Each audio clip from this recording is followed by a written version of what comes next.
Chapter 331, Legendary Visit. 2 days had passed since the great battle at Wolf Head Mountain. Thanks to the intelligence shared by the elves and giants, Yuan identified 6 large tribes under the control of the fang of the jackal wolf. He did not strike. The timing was no longer suitable for an attack, as the risks were considerably high. Moreover, the fang of the jackal wolf still had more than a handful of legendary beings, with the combined force still far surpassing Yuan territory. Whether the ruler of the Jackal Man had stepped into the second realm of legend, whether they concealed more legendary beings or powerful weapons of mass destruction, these details were unclear to both the elves and giants. They had already risked much by exploring the outside world, naturally making it very difficult to ascertain the true strength of the fang of the Jackal Wolf. Under these circumstances, retaliatory strikes were acceptable, but pressing the fang of the Jackal Wolf too hard and provoking a full-scale war would be disadvantageous for them. In the end, this was because Yuan territory was too weak, its situation precarious and lacking the power to crush the fang of the Jackal Wolf completely. The fang of the Jackal Wolf was, after all, just one of the regional hegemons. Yuan territory needed time to develop. Time was on their side.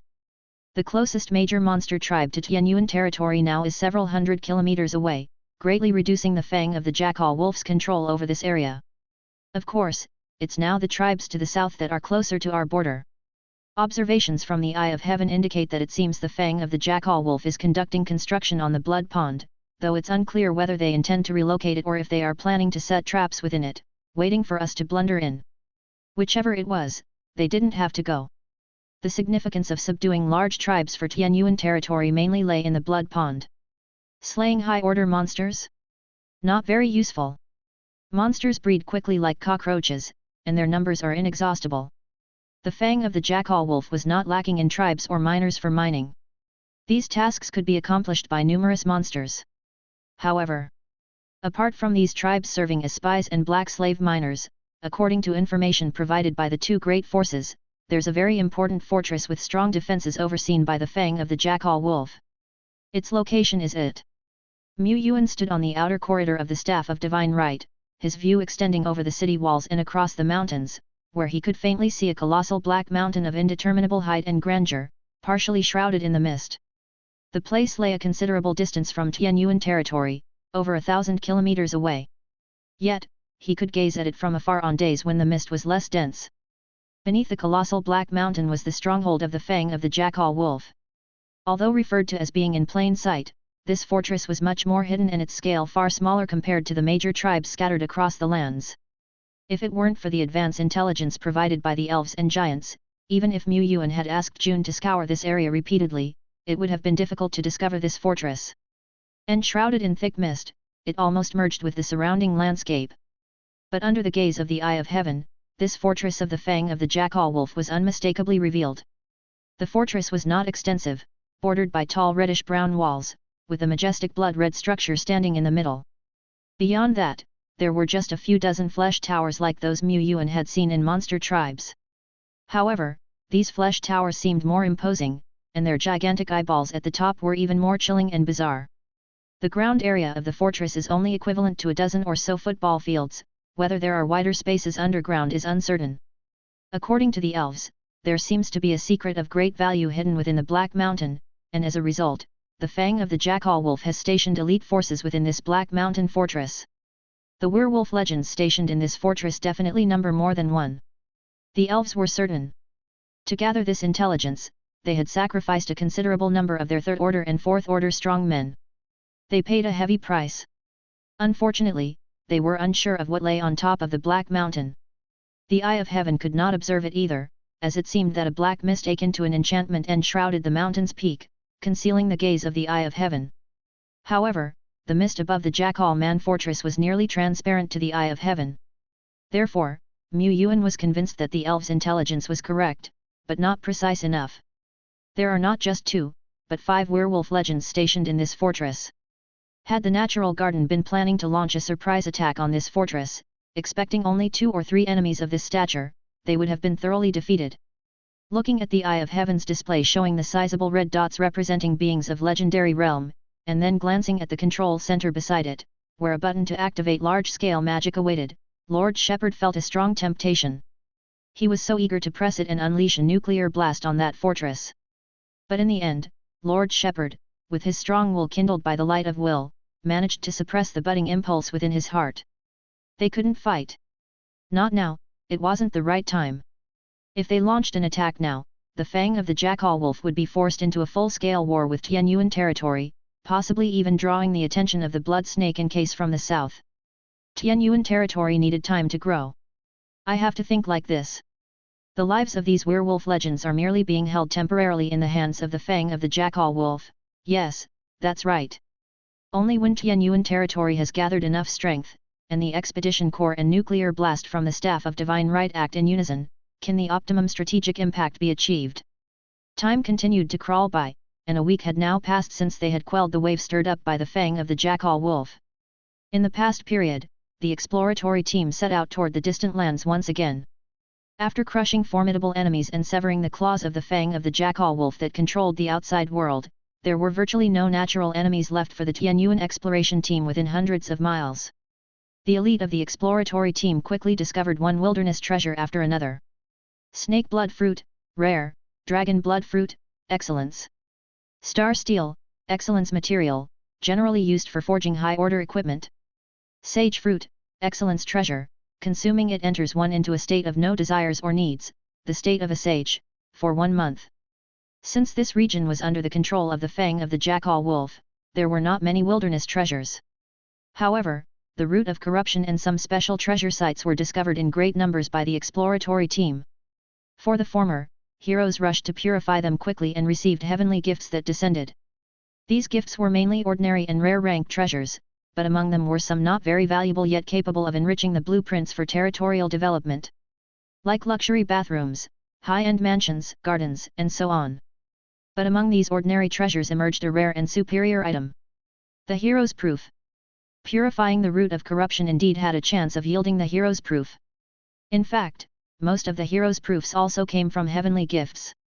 However, the drop rate of these purifying gifts was very low. And the exploratory team of Mu Yuan's family had already purified quite a significant number of roots of corruption. The latter were special treasure sites that took root across the wilderness and couldn't be relocated. The exploratory team could only carry out protective harvesting. For example, the Xilu squad discovered a treasure tree that grew the special treasure god Shine Crystal Edge. There were a total of 6 treasure trees, naturally born from nature itself. Mu Yuan called upon Ilo to try transplanting them, but did not dare to proceed. The roots of the treasure trees penetrated deep into the earth's veins, akin to veins of ore, and they currently lacked the technology for transplantation. They could only harvest the fruits of the treasure trees, one by one. The quantity was not large, and it was apparent the jackal men had harvested them as well. This was a treasure site that could still be preserved. As the exploratory team advanced, they also found numerous treasure sites that had been violently exploited and destroyed, which made Mu Yuan's heart bleed. Even these surviving treasure sites cannot be occupied or defended by my territory, Tianyuan, and there's always the possibility that they will be destroyed by monsters. After all, Tianyuan territory was still in a weak position and was just managing to survive. Not to mention these wilderness treasure sites, even the mines located within the ruins of several large tribes were difficult for Tianyuan territory to seize. To occupy them, troops had to be deployed to defend them. However, Tianyuan had only Duolai at the legendary realm. How could it have the capacity to defend places beyond Wolf Head Mountain? The most important point was that the fang of the jackal wolf didn't care about the loss of lower monsters, but Mu Yuan cared about his own soldiers. On the 8th day after the battle at Wolf Head Mountain ended, Mu Yuan discovered that monsters began to rebuild in the north, where 3 large tribes they had subjugated after the battle were located. They rebuilt into new tribes. The Jackal Man tribe, the Half-Beast tribe, and the Crypt tribe. These 3 tribes were nowhere near their previous scales and hadn't built blood ponds or flesh towers, yet they still possessed formidable power. They were strong enough to repel surrounding lurking monster groups and to mine for resources to supply to the fang of the jackal wolf. Deadbone conducted a tentative raid, but with little effect. The enemy didn't care about death or loss. Even if a legendary figure attacked, they would still continue mining afterward. But when Deadbone went to raid, he vaguely sensed a legendary realm being watching in the shadows. Besides, Deadbone, Lulu, and other generals needed to train themselves to step into the legendary realm soon. They didn't have that much time to waste in a standoff with monsters. Once the three tribes were rebuilt, the exploratory team began encountering more strong enemies and ambushes in the wilderness. The exploration started to be hindered. This was also within Mu Yuan's expectations. He was only seizing the time to plunder a batch of wilderness resources. Afterward, the main task of Tianyuan territory's elite squads shifted from exploration to guerrilla warfare. They encountered elite monsters controlled by the fang of the jackal wolf in the mountains and dense forests, constantly clashing. In such encounters, Tianyuan naturally suffered more defeats than victories. However, Mu Yuan still felt increasing pressure. It was the same issue, the fang of the jackal wolf didn't care about losses, but they couldn't afford them. To Tianyuan territory, even 10 battles with 9.9 victories were still considered a loss in his view. Sometimes when the exploratory team encountered an ambush, elites would suffer losses, with no time for rescue or revival. He also had to be wary of surprise attacks by the legendary figures of the fang of the jackal wolf. Even though, the players at the legendary realm of the fang of the jackal wolf didn't fall under the category of indifference to loss. They too were afraid of being counter-ambushed by Duo Lai. However, such a risk was something Tianyuan couldn't afford. Maybe, the jackal men are also waiting for Duo Lai to counter-ambush so they can strike directly at Wolf Head Mountain when Duo Lai leaves. After all, monsters scouts can be gradually found lurking around Wolf Head Mountain. Under these circumstances, Tianyuan territory was facing considerable pressure. He needed time and allies. The reach of the Taishan alliance was too limited, he still couldn't pinpoint his own location. Around him, the Feet Herman Kingdom was isolating itself, lacking courage. Just then, after waiting for more than 10 days, representatives from the Natural Garden and Giant Stone Ridge finally arrived. Outside Wolf Head Mountain, a caravan slowly emerged from the mist. In the middle of the caravan was a delicate and elegant carriage. The side of the carriage bore the insignia of the Natural Garden and was pulled by 4 pure white Pegasus with wings on their backs. 10 elf guards rode outside the carriage on pure white steeds with Pegasus lineage, emerging from the mist as one. Inside the carriage, Milena from the Natural Garden, a being of the legendary realm known as White Sword Flower, peered through the carriage window toward the fortress becoming visible on the mountain in the distance. Her gaze swept around and finally rested on another sight, the mysterious valley spewing lightning and fire. Humans, Tianyuan territory. She murmured. Milena was dressed in an exquisite gown adorned with white roses. For a visit to human lands, appropriate formal attire was necessary. After all, the Natural Garden had a history of splendor and a long cultural heritage. Yet even this gown couldn't conceal the sharpness about her. Or perhaps it was more accurate to say that the dress seemed somewhat out of place on her. An old friend has also arrived. Her gaze suddenly shifted to one side. There, where there had been nothing, several giants made a thunderous appearance with the falling lightning. The elf envoy included Taili, the number 1 scout, and elven martial monks who had visited before. The giant's envoy was naturally joined by the number 1 scout from Giant Stone Ridge, Jern. However, this large and majestic giant now seemed like a child next to the leading giant. He was tall and magnificent, standing there like an insurmountable range of mountains, providing an immense sense of security. Legendary Giant Absolute Barrier Asolo. The second in command from Giant Stone Ridge. The giant's envoy appeared simplistic, but Milena did not dare neglect them, proactively stepping out of the carriage. We haven't seen each other for 12 years, have we? Counting the time, indeed. The two powers had exchanged many times, but encounters at the legendary realm had been few and far between. After all, they were legends. They had to be very careful when stepping out into the world, as their lives were not only their own but tied to countless others. Previously, the two powers lacked a formal setting for conversation, sitting down to talk. They couldn't reveal their homelands to the public. But now, the human power had occupied an official territory in the external world and had repelled the frontal assault of the fang of the jackal wolf. Human power was not yet secure. Whether the Wolf Head Mountain fortress could be defended in the future was also uncertain. But at least for now, Tianyuan's humans had triumphed, a delightful piece of news for both elves and giants. The opportunity to break through the impasse was right before them, and they had to consider whether this was their once-in-a-lifetime chance. Even if it meant taking great risks. It was a risk worth taking. When they arrived, Mu Yuan naturally detected them immediately. Led by Ilo, a group of elite warriors took the two envoy parties up the mountain. The entire process was straightforward. After all, they were all swift and decisive warriors, preferring to negotiate tactics that could counter the monster overlord over ceremony and grandeur. Even the legendary elf Milena put away her carriage, traveling light and unencumbered, appearing to shake off her fetters with ease. The careful arrangements beforehand could be seen as the elves' last act of defiance, rooted in their long-standing and culturally rich heritage. But now, the elves wished only to look. This is the defensive architecture of Wolf Head Mountain Fortress. With these powerful weapons, human elites fought against hundreds and thousands, shattering the vast waves of monsters. You should have seen it, such a ferocious and terrifying tide of monsters, actually held at bay, not advancing a step past the Wolf Head Mountain defensive line. Taili, who had visited once before, gesticulated wildly as if welcoming guests, sharing her experience. This made her brothers and sisters, who didn't have the chance to witness the epic battle, envious. We get it, no need to show off your experience anymore. You've already told us dozens of times. They were actually quite curious. How did human forces, despite being few in number, manage to defend against an enemy hundreds, thousands of times their size? Now they understood. Just by looking at the watchtowers in the distance, which seemed unimposing yet the dark muzzles of their firing ports gave them goosebumps. Chapter 332, The Furious Region That Blocks All Directions. The area surrounding Wolf Head Mountain was anything but peaceful, with monster howls and the occasional roars of cannon fire audible from afar. Elves and giants made their way up the uneven and blood-stained dirt road, winding upwards. Atop the mountain, the black castle walls stood imposingly, with each watchtower, arrow tower, and sentry post rising solidly. From time to time, arrows that looked like shooting stars would shoot out from the battlements, whistling into the azure sky and vanishing from sight. This seemed hardly remarkable.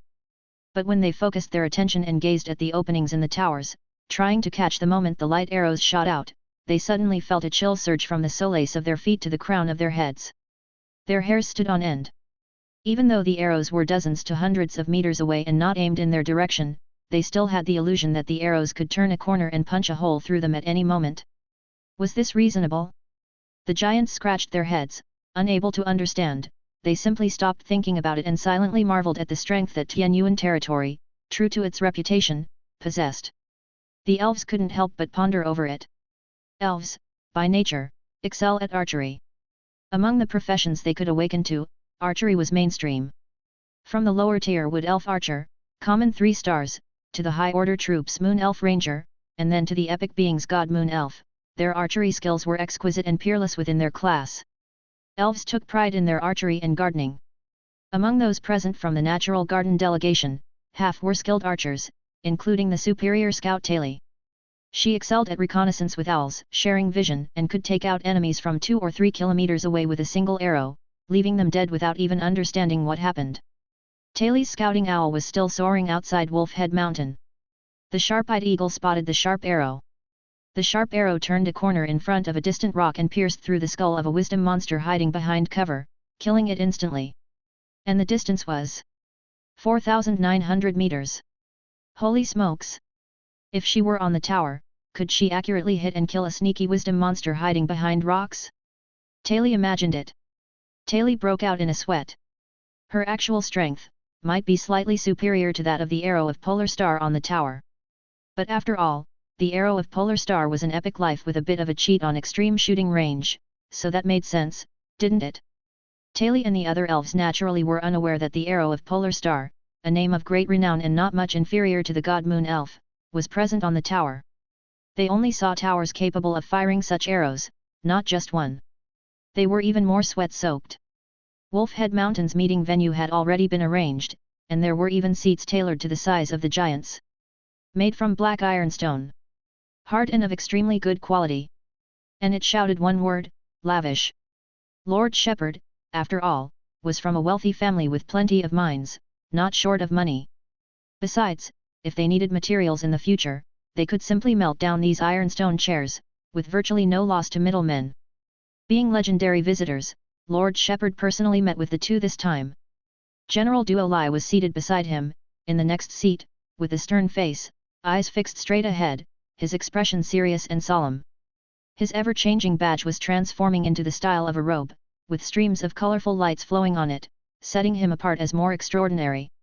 Is this the big shot who fought against several werewolf legends on his own? Holy smokes, I didn't expect to really meet this great legend who set a miraculous record. To be honest, why does this legend look a bit young? If he hadn't been introduced just now, I could never have imagined that this is the great legend. I thought the one who would defeat Fang of the Jackal Wolf would be a mighty figure with bulging muscles, arms strong enough for horses to run on, with at least 8 arms. You just don't get it. This legend might not look strong, but that only means we are too low level to see the real deal, and the fact that this big shot has reached the pinnacle in controlling his aura and divine rhyme, which all the more reflects his immense power. The surrounding elves and giants looked towards Duo Lai with awe and admiration, only daring to glance from a distance, not worthy of direct gaze. After all, without being of legendary status, one was not entitled to look legends in the eye. Mu Yuan glanced at Duo Lai. In silence, General Duo Lai had a certain amount of dignity. Duo Lai was merely a mascot. The real strategizing was handled by Ilo and Lu Lu. Initially, Mu Yuan had wanted to include Dead Bone, but Dead Bone felt that such a high-profile role did not suit him. The mighty ones of Tian Yuan should not be completely exposed, even to allies. Mu Yuan had to admit, Dead Bone was right. Even if Dead Bone was not present, they were still able to communicate and exchange opinions through spiritual link. We, too, have clashed several times with Fang of the Jackal Wolf's legends, but more often than not, it ends with our defeat and withdrawal. Legendary elf Milena spoke. Natural Garden was manned by more than one legendary being, but compared to Fang of the Jackal Wolf, they were still at a disadvantage. Actually, when we first fled to this place, there was only one injured legendary elder left in our group.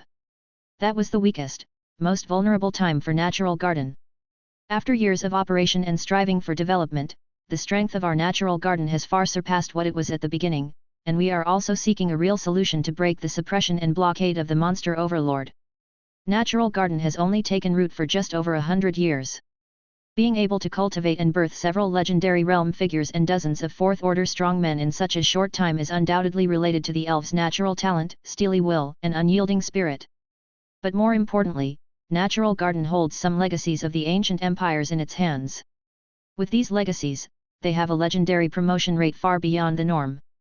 Such as one particular legacy that can, with a relatively high probability, assist a fourth-order strongman in birthing a domain. Unfortunately, these legacies have almost been exhausted over the past 100 years. Now, if they cannot break the suppression of the monster overlord, their young people's cultivation resources will soon be depleted. They must break through the predicament.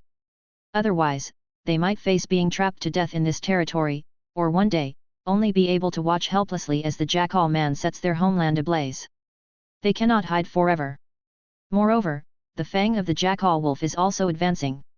They are at war with the Northern Fallen God force, and occasionally, a legendary realm warrior falls, but within the monster overlord power, a new legendary realm arises every so often. The development speed of the Jackal Man is faster than ours. The longer we delay, the greater the gap between us and the Fang of the Jackal Wolf could become.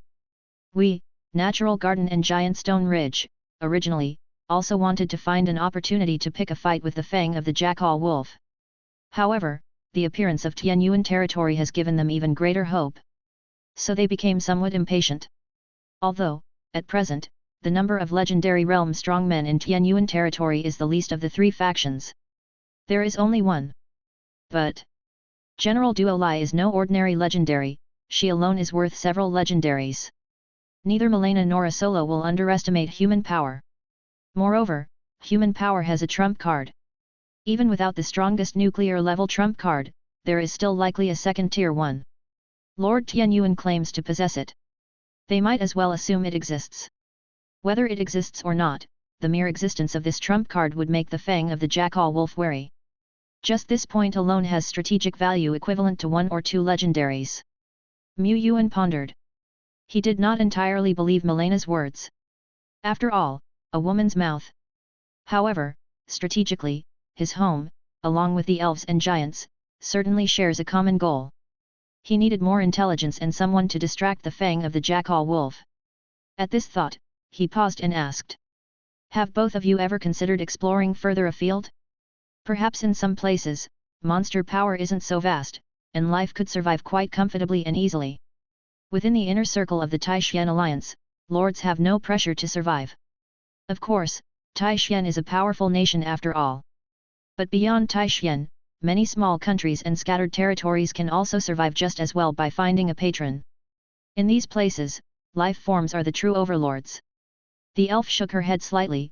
We elves have gone through several great migrations, crossing one territory after another, and with each move, our group became more sparse and fragmented, and that's why we settled here. Compared to the areas we passed before, the red mist here is not so dense.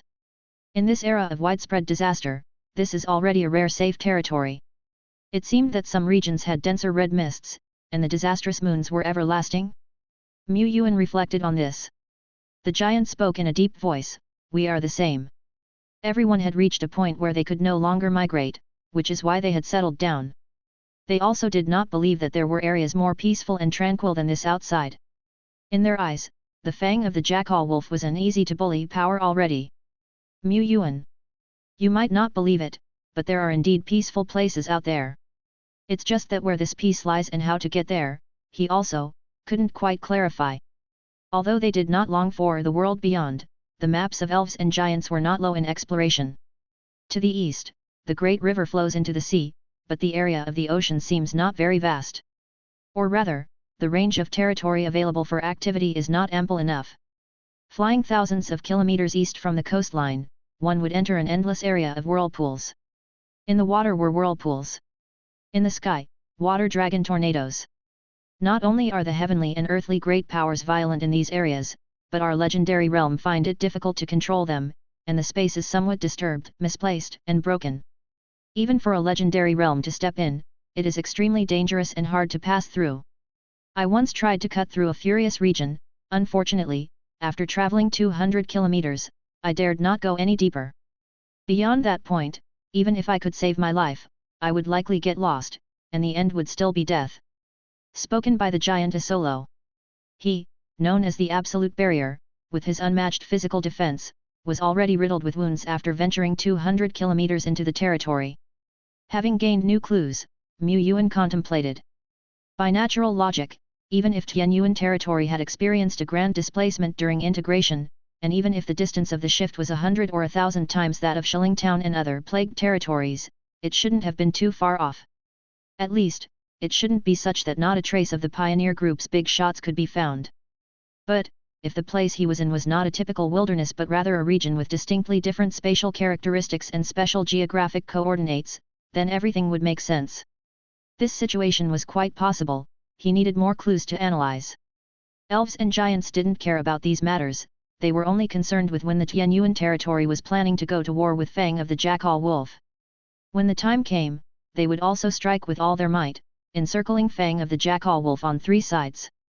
Together, our three forces could even have an advantage against Fang of the Jackal Wolf. Milena was itching for action, unable to wait, her cheeks flushed with anticipation. But Yuan frowned. Fang of the Jackal Wolf is not the only monster overlord. To the south, there is Blood Snake Encase, and to the west, the Blood Tree King. It's not as if defeating the Fang of the Jackal Wolf would allow us to live in peace. We must take our time to plan for this, we cannot rush or be hasty. The elves and giants frowned. They understood this principle, but the longer they delayed, the more afraid people would become a failure. They did not want to end up one day as the very thing they detested when they were younger. Before they could speak, however, they heard Yuan say. At least, several months, maybe a year later. We must have ample time to prepare our troops, supplies, and to gather more intelligence on Fang of the Jackal Wolf. We must not rush into such a battle that touches upon our fate and survival, Lord Shepherd earnestly advised. The elves and giants stared, mechanically nodding in agreement. They agreed, completely agreed. It's just, wasn't it a bit too hasty? By as soon as possible, they meant within a few years. But your idea of taking time to plan, was to wait just a year or even a few months. Buddy, should we consider, maybe, slowing down a bit, being a bit more prudent? Lord Shepherd was a very busy man. Lately, it seemed he had caught the multiple tasks syndrome from ILO, even though he was still meeting with the elves and giants at Wolfhead Mountain, the bi-monthly trade meeting in the secret realm was also convened at the same time. Good thing he was skilled in creating copies of himself. After half a month, the activity at Elf's Courtyard, in this secret realm, had increased significantly, and the overall size of the secret realm had visibly expanded. Lush forests could be seen in the distance, streams babbled gently, with fish swimming through. Some puppets were hammering away, constructing new buildings and pavilions from the miracle blueprints. Lady Han Yu used a special wonder to upgrade the secret realm this time. Mu Yuan recognized the familiar voice. Lord Ling Long. She had been absent from the last trade meeting, but this time, evidently, she was still presiding. Judging by Lord Ling Long's radiant appearance. Brother Yuan, big news. Lord Ling Long has entered the legendary realm. Zhang Loxing approached him exaggeratedly and enviously. Lord Ling Long is really soaring high now. Great Dragon Lord, one of the prominent senior lords, added with envy and longing, I always feel like there's now an insurmountable barrier between us and Lord Ling Long. I've also heard rumors that not only did Lord Ling Long enter the legendary realm but also personally led troops to slay a werewolf legend. Lord Ling Long already has achieved the feat of slaying a legend. Absolutely terrifying. Shen Ling Long's keen ears twitched, and she appeared in front of Mu Yuan and the others in a flash. I can testify to that, the message is true, not just rumors. She looked at Mu Yuan with an expression that said, how about that, impressive, aren't I, your sister Ling Long? Breaking through to the legendary realm and slaying a legend was something she could boast about for months. However, boasting in front of ordinary lords was not as satisfying as showing off her achievements in front of the future powerhouse, Tian Yuan. No, wait, how could discussing her achievements be considered boasting? She had indeed slain a monster legend. Slaying a veteran legend as a newly minted one was indeed quite impressive. She needed to showcase her glorious victories while Tian Yuan had yet to reach its peak. Otherwise, when Tian Yuan became more powerful in the future, her impressive achievements might no longer be worth mentioning. An opportunity not to be missed. One must show off while they can. What could Mu Yuan do but praise her? He recalled the self-cultivation of an actor, opened his eyes wide by about 45%, maintained his mouth slightly ajar, controlled his breathing to quicken a bit, and then paused before exclaiming, wow, that's amazing. Shen Ling Long's lips curled into a smile, her mood as buoyant as if she had drunk 100 gin of happy water. She wasn't here just to show off. She was well aware that the Tian Yuan territory was currently in a precarious situation. And she, Shen Ling Long, was now a legend. Don't worry, I'll head north from Shilling Town in a few days and I'm sure to find clues for you. Leave it to me, she confidently proclaimed, patting her breastplate until it rang out with a resounding clang. Chapter 333, Secret Realm Upgrade, Changes in Army Spirit. Leading the army northward and searching for clues along the way requires Shen Ling Long to expend a great deal of extra energy and time. She doesn't need to bother at all. Previously, she had asked friends from the pioneer group whether anyone had seen a black giant that resembled image.jpg.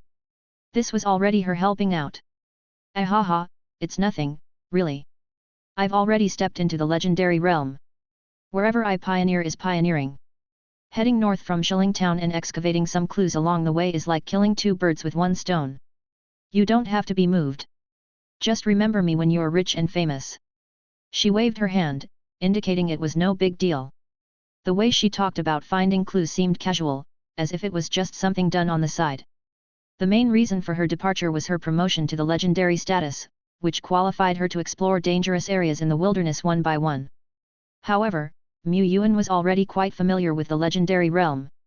To those newly advanced to the legendary level, the veil of heaven and earth began to lift, revealing some truths and mysteries. They often gain new insights into their own abilities. This is when legends are in a rapid enhancement phase, and they usually do not travel far, opting instead to take the time to strengthen their own power. Shen Ling Long's actions were something he couldn't refuse. Having a legendary lord out searching for clues was indeed efficient, a task no single legend or a few fourth-order strongmen could match. He could only accept the favor and repay it another day. Shen Ling Long murmured as she stared at the map, I heard there was a legendary monster sighting in Shilling Town. If I travel north from there, I should be able to find some legendary monsters too, he, my broadsword is already itching for a fight. Let me think, how many legendary beings do I need to slay to make it onto this year's Legendary Lords Kill leaderboard? Work hard, heave-ho, and let my great name resound through Tian Yuan and the wilderness. He. Mu Yuan. Could it be that he was overthinking it? Before leaving the secret realm, Mu Yuan sold Shen Linglong a remnant soul of an excellence 2-star strength type troop at a friendly price.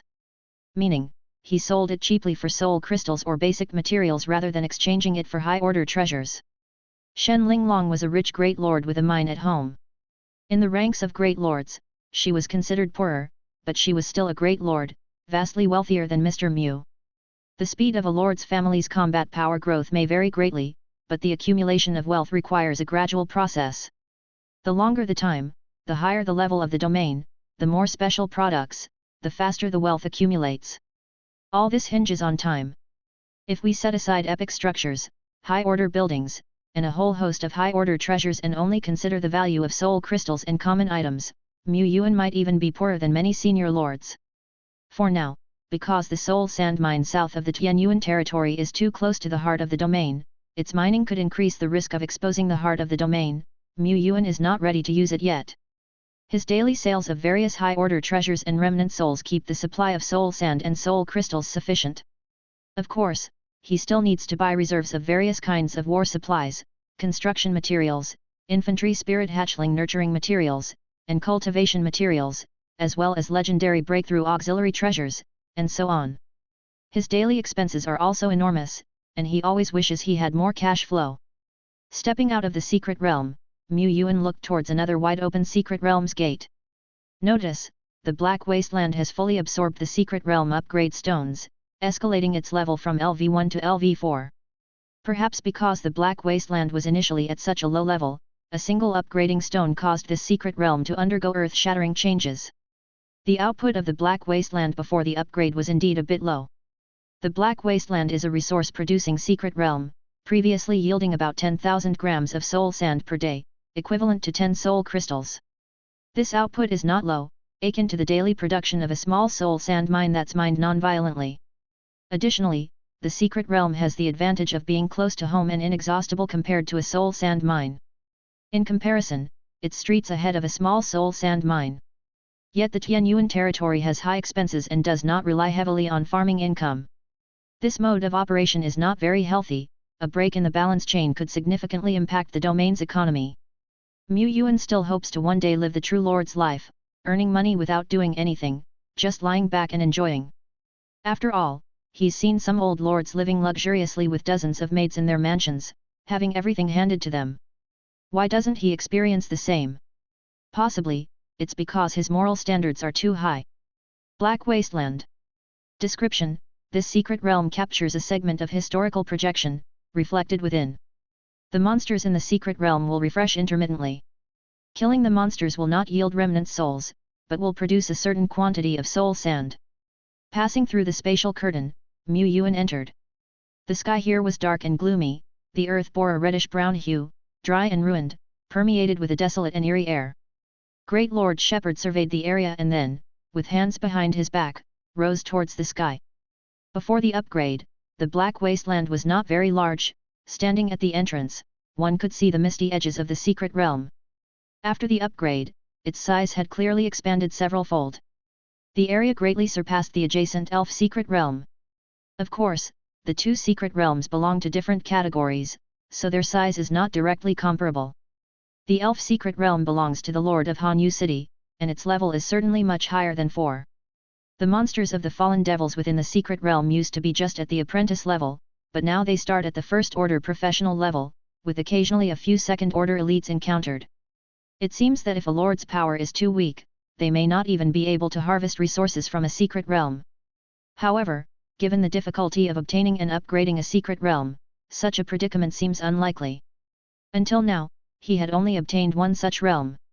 Mu Yuan released a thunder glow from his fingertips, effortlessly killing the monster in front of him before flying off into the distance. Earlier on, when the secret realm hadn't been upgraded, the outline of a dilapidated church, or at least a corner of it, was faintly visible. Only a corner. But now, the ruined church was fully visible to Mu Yuan. He descended. Inside the church were different kinds of monsters, humanoid creatures that resembled sludge. Sludge monster Desire Monk. Sludge monster Headless Nun. Sludge monster Red Robe Bishop. The bishop too was composed of sludge, with an indistinct face, but he wore a striking red robe and held a staff in his hand. Perhaps because Mu Yuan controlled the secret realm himself, he naturally identified all the information about these monsters as his eyes scanned over them. Among them, 4 monks and nuns had stepped into the 3rd order. And the red-robed bishop was at the 4th order limit, comparable to the leader-level boss of a large monster tribe chieftain. He exuded a frightening, terrifying presence. He died. The church turned to ruins while Yuan held a sun in his hand. That was a tough boss. I take back what I said earlier, if a lord is not strong enough, indeed they cannot harvest this level of crop. But the danger wasn't high. After all, it was his own secret realm, not the wilderness. He had already been notified that bosses like the red-robed bishop and elite monsters like the desire monk, unlike other monsters, do not respawn once a day. These significant monsters would take a very long time to resurrect, and they would not leave their own activity areas. Which is the dilapidated church. If the Lord could not defeat them, a strategic retreat was all that was needed, as these bosses wouldn't give chase. Proportionate to the difficulty of the harvest was the loot dropped by the monsters. He waved his hand casually, tearing a half-meter-long fissure in space. The rift opened like a gaping mouth, sucked in voraciously like a whale swallow, ingesting all surrounding flames and storms, leaving only the dissipating particles of light from the monstrosities they were hunting. Clusters of soul sand appeared where the monsters had vanished. Besides that, there were a few items glowing in green and blue light. Notice, you have obtained rare level materials times 5. Notice, you have obtained superior grade materials times 2. Notice, you have obtained a superior grade equipment embryo. That means, after a certain period, this secret realm can be harvested for a batch of rare and high order materials. As for the regular income of soul sand, it is. Yuan organized a group of elites, quickly sweeping through the area. The final tally came out to 60 per day.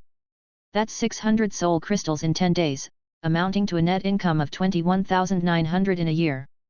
The benefits of a secret realm are not limited to just these outward aspects.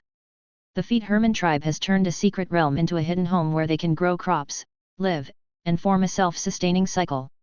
Whereas here in the Black Wasteland, a desolate, run-down atmosphere rushes forth. This place is not suitable for building a residence, but rather, it's a fine training ground for troops. If this place expands further, we might even be able to test core-level magic. At Wolf Head Mountain, their first formal exchange with the Natural Garden and Giant Stone Ridge had ended. The elves and giants left one after another.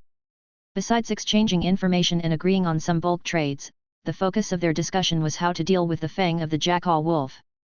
Both the elf Milena and the giant Isolo thought that the Tianyuan territory was too hasty. However, they agreed to the proposal of joining forces to combat and target the minions of the Wolf King. With these two forces joining in, the pressure on Tianyuan territory was greatly reduced, allowing him to recall some elites for rest and training. After all, constant skirmishes in the wild significantly affected the development of his elites. For the elves and giants, as the fang of the jackal wolf took control, a large number of high-order monsters perished in battle, significantly weakening this monster overlord's grip on the surrounding areas. They were now able to step into the outside world with boldness to acquire resources. They had considered letting Tianyuan territory bear the pressure, but everyone was in the same boat, and short-sightedness was absolutely unacceptable. Natural Garden. This was a hidden sanctuary, a paradise of breathtaking beauty. The architecture here was mainly tree houses, with a distinct elven style. However, if a miracle lord were present, they would notice buildings with unmistakable signs of miraculous power within this paradise. Lord's Altar, Watchtower, Arrow Tower, Wood Elf Training Camp. Although the elves of the Natural Garden were remnants of an ancient empire, by nature, they also had opportunities to acquire a lord's heart, receiving the gifts of heaven and earth. Inside the secret realm, the palace. Milena's three-dimensional image appeared, communicating with another legend. By the way, Your Majesty, it seems that humans have no intention of occupying the other two major mining sites, formerly monster tribes. Should we pay a price to obtain these mines from the humans and extract the resources ourselves?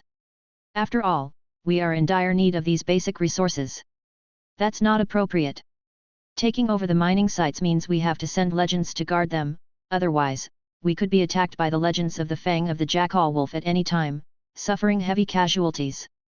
But once we send out legends to guard them, there is more danger awaiting our legends.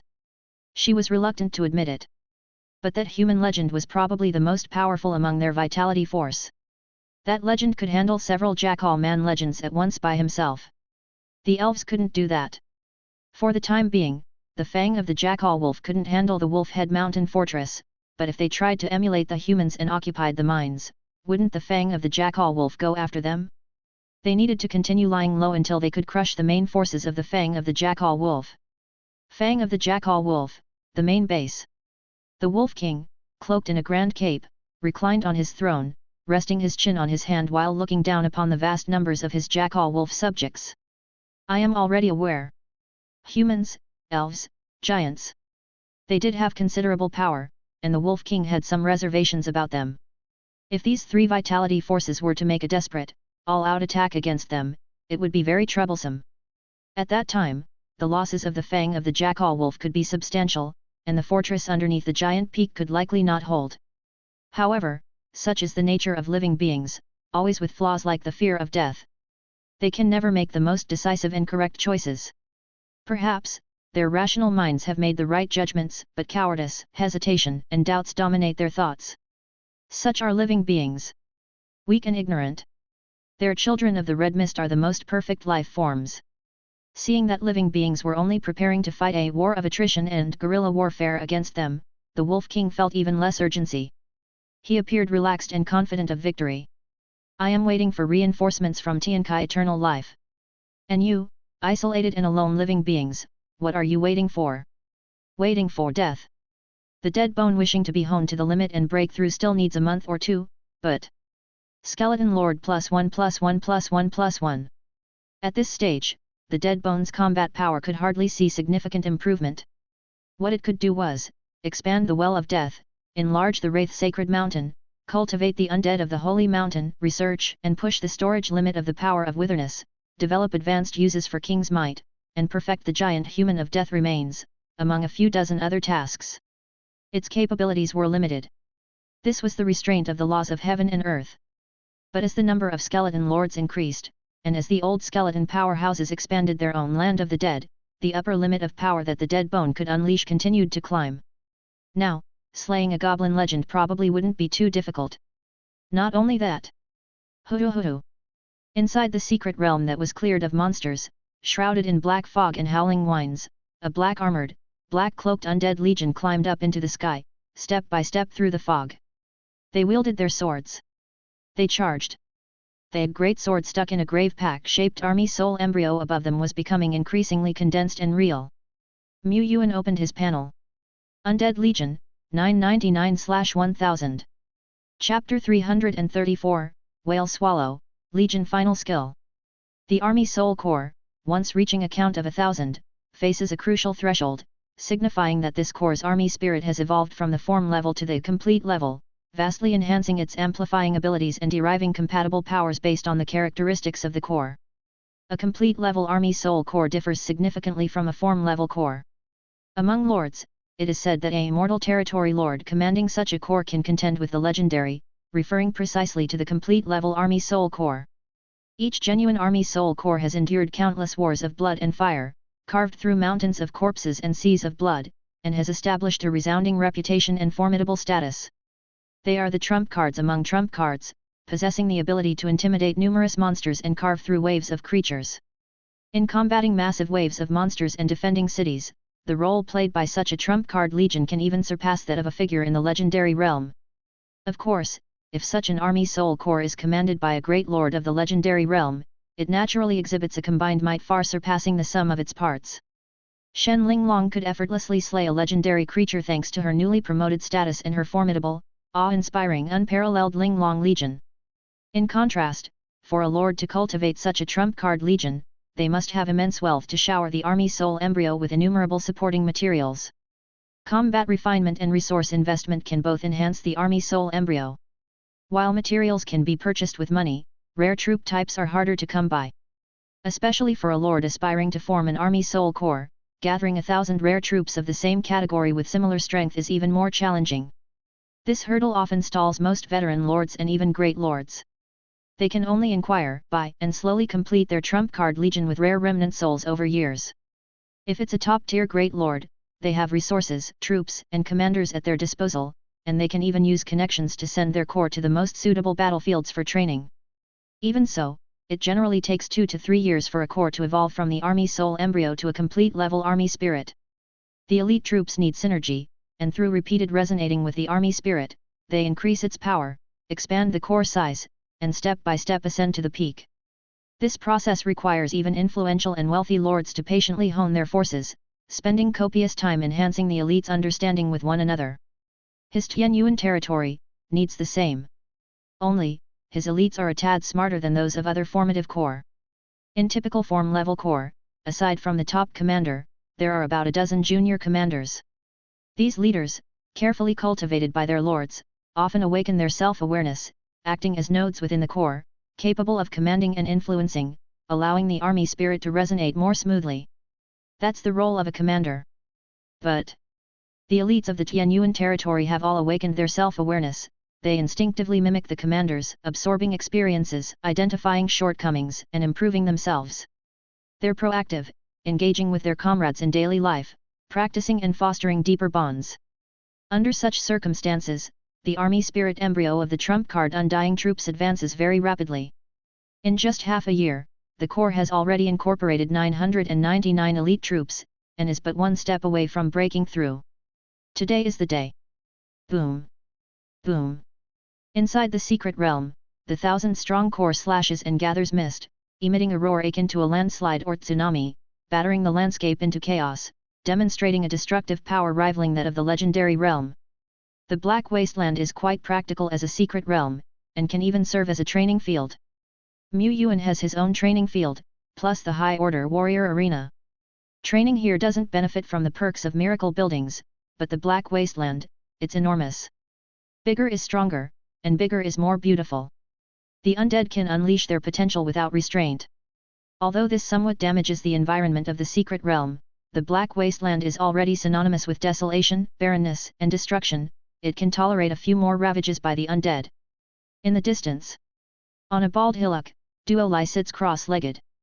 It is also cultivating here. It's not cultivating its domain. Its mouth expands and contracts like a toad, and in the next instant, with a deep breath, the elemental particles of heaven and earth around it rush toward it like rivers flowing into the sea, swallowed in one gulp.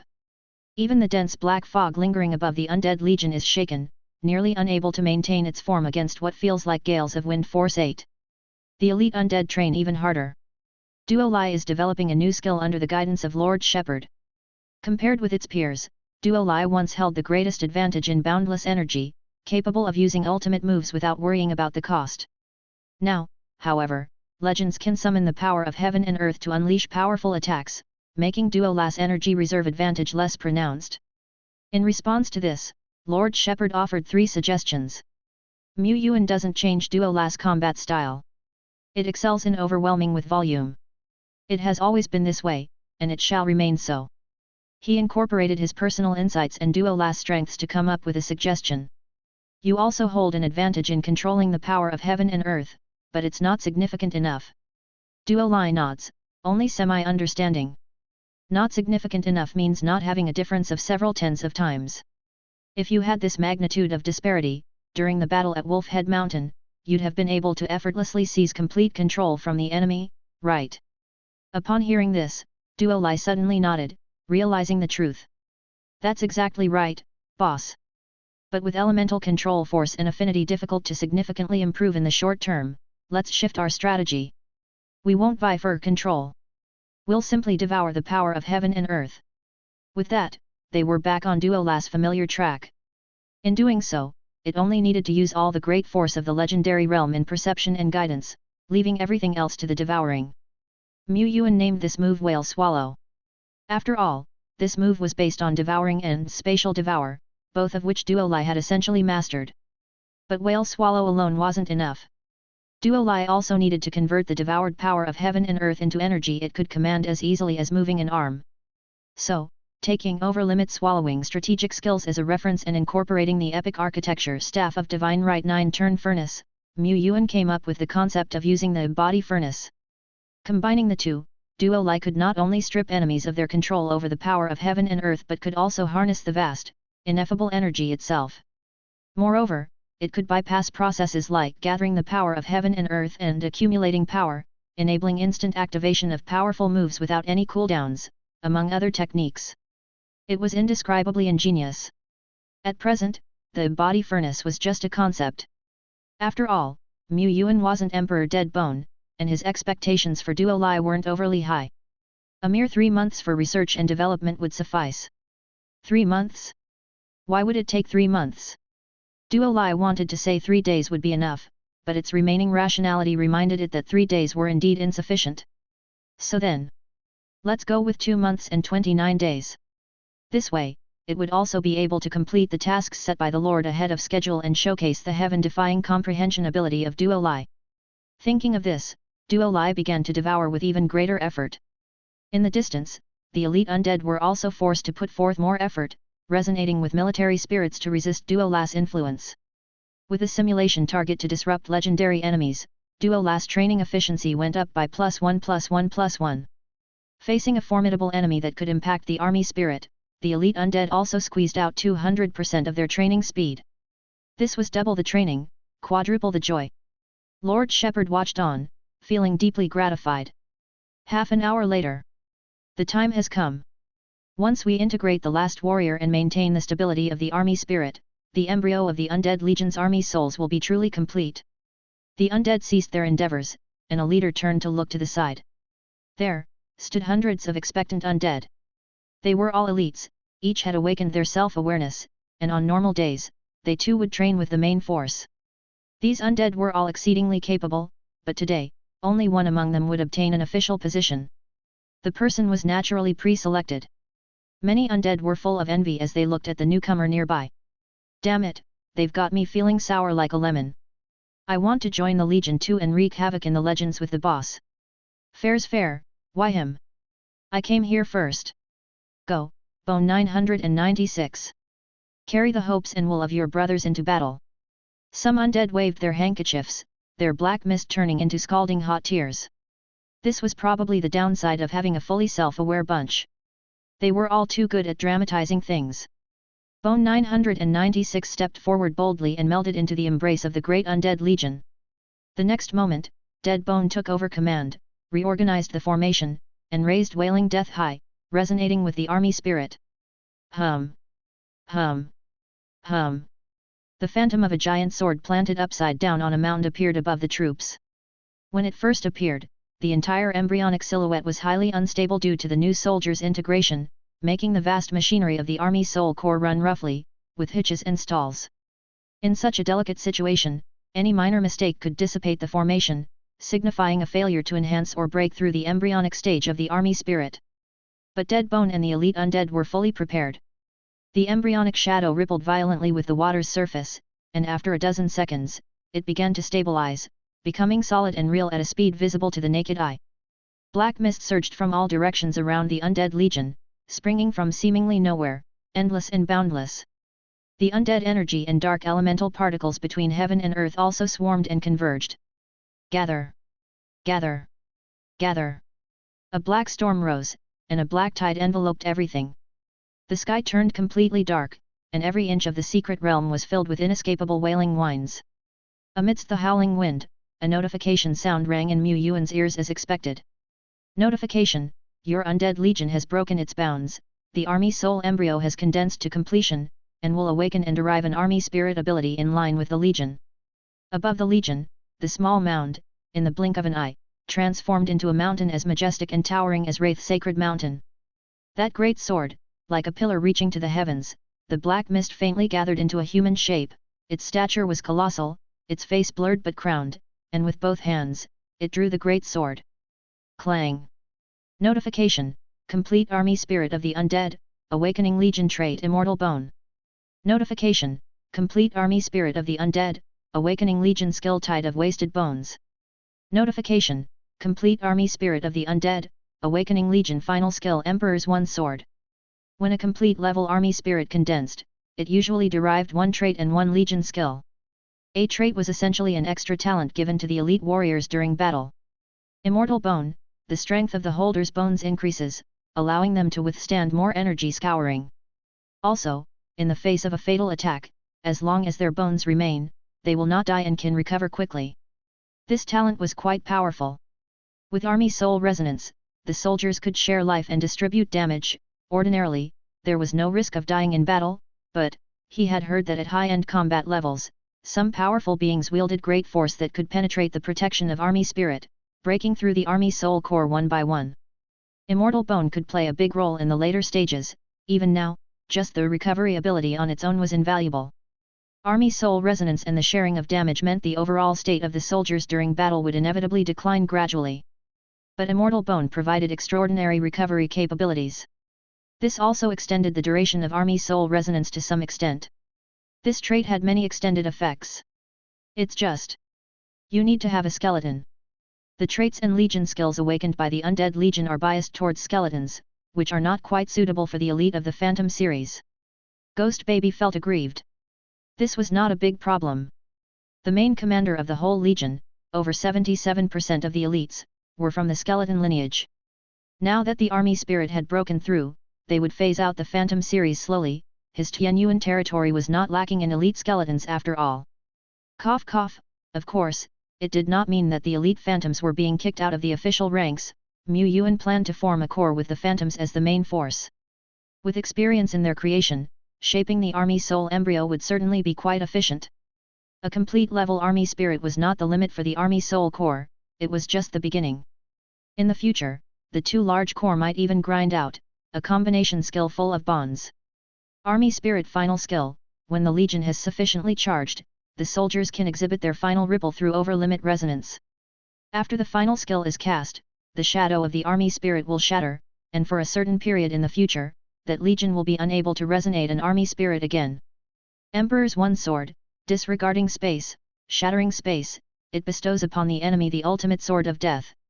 The target designated by the Emperor's One Sword will be unable to dodge or flee and will hardly muster the will to resist, only passively accepting the death granted by the Emperor. This was a super move. A strong combat output final skill. It's just that, the conditions for using the Army Spirit final skill, and the cost of using it, were quite harsh. After studying for a while, Mu Yuan realized that the requirement of charging would demand intense battle for half an hour to just barely accumulate enough. If there was no intense battle soon after accumulating enough momentum, it would quickly dissipate. If the final skill was cast in vain, and if it failed to kill the enemy, then the one to suffer would be oneself. Of course, the Emperor's One Sword unleashed under such harsh conditions is bound to be outrageously strong. It seems that not just any more refined and complete army spirit can awaken the final skill. Typically, a complete level core must continue to improve, enduring continuous blood and fire tempering, and constantly expand its scale before it might awaken it. Read first. The Undead Legion skipped the intermediate steps. These basic pieces of information were already within Mu Yuan's hearing, but more detailed ones, such as techniques for accumulating momentum and capabilities of other army spirit final skills, were unknown to him. This involved high-level intelligence, which he would even find difficult to find someone to ask. Perhaps, these were the troubles of the accomplished. Chapter 335 New Evolution, Temple of Knowledge. In the end, Mu Yuan did not experiment with Emperor's One Sword on the spot. This powerful move needed to anchor a target. And obviously, they couldn't find a suitable target to anchor. Anchoring a common target, even a fourth-order boss-level monster, would not fully demonstrate the great force of Emperor's One Sword. Anchoring Tianyuan's strongest, General Duo Lai. That would be a bit dangerous. There's no guarantee that Duo Lai could withstand that sword, even if he used the splitting techniques in advance to save his life, it still wouldn't be safe enough. Dead Bone, who commands the Army Soul Corps, vaguely understood the power of this move, and in its own words, it was a bit formidable. It's worth mentioning that when Dead Bone's position within the Corps changed from main general to vice general, the super killing move, Emperor's One Sword, turned grey. Whether commanded by Bone 2, Bone 4, or Serio, they all were unable to gather the forces of the Corps to accumulate power and unleash this ultimate technique. Mu Yuan thought this unreasonable and strange phenomenon was quite reasonable. The complete level Army Soul Corps was just the beginning. The Army Spirit could still continue to condense and improve, resonating with even more elite formations. The breakthrough of the Corps was of great significance to the Tianyuan territory. It meant that the territory had two top combat powers. Thus, even if the Tianyuan's main base was exposed and subjected to a surprise attack by the fang of the Jackal Wolf, they would have the ability to contend. Like before, if Tianyuan territory was subjected to a surprise attack, relying on large defensive techniques and many defensive structures, they could temporarily hold on, long enough for General Duo Lai to reinforce them. But in that case, the situation in the Wolf Head Mountain would become perilous. Without General Duo Lai, relying solely on the Wolf Head Mountain fortress, they could only resist an assault by 1 or 2 individuals from the legendary realm.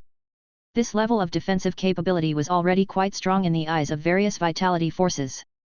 Mu Yuan felt it was far from enough. Now, his meager sense of security had increased a little more. Of course, just a little. 3 days later. South of the territory, in an immeasurably distant land.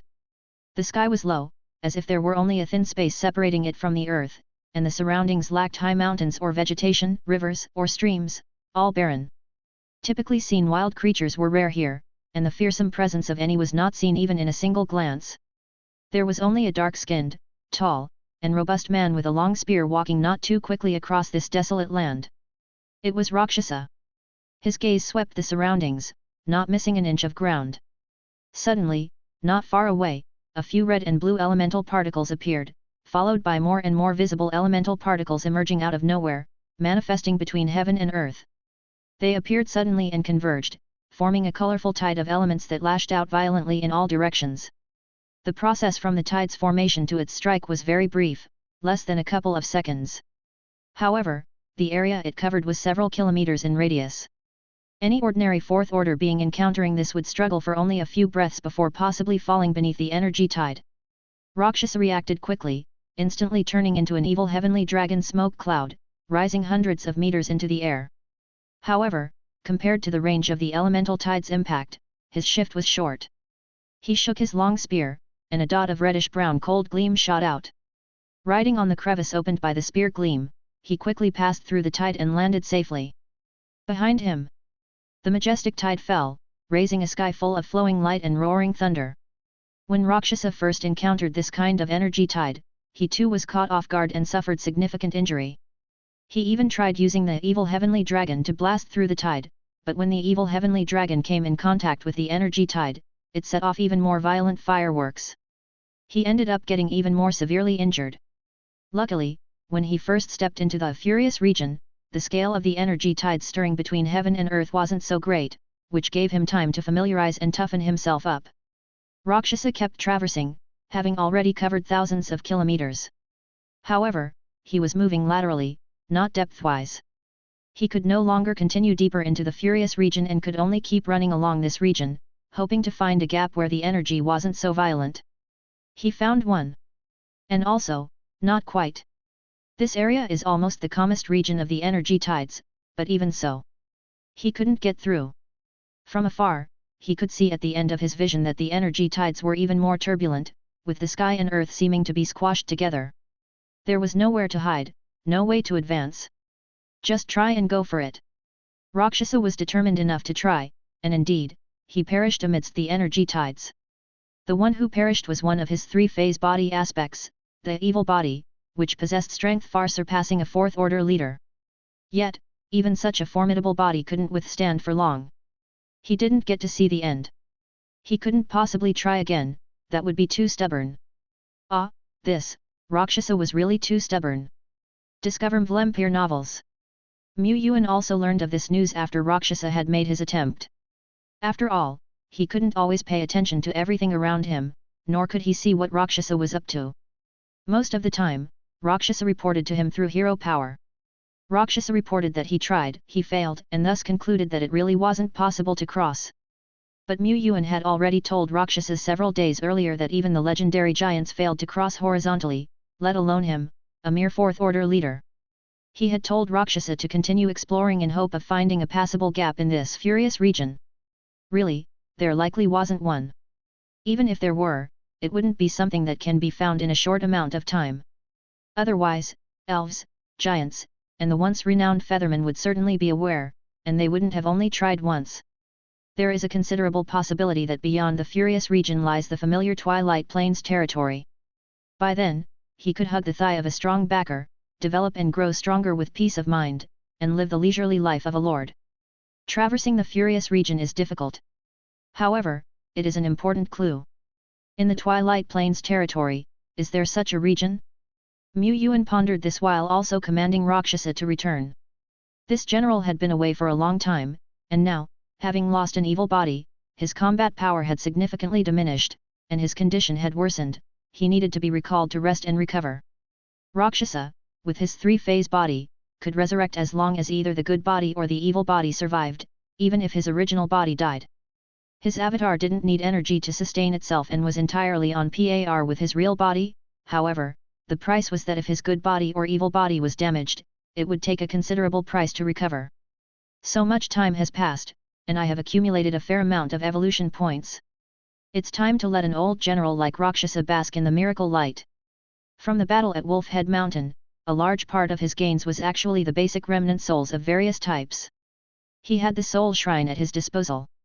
Even after the battle, due to many of the wisdom monsters dying early and their souls dispersing, they still gained quite a bit from the sacrifices.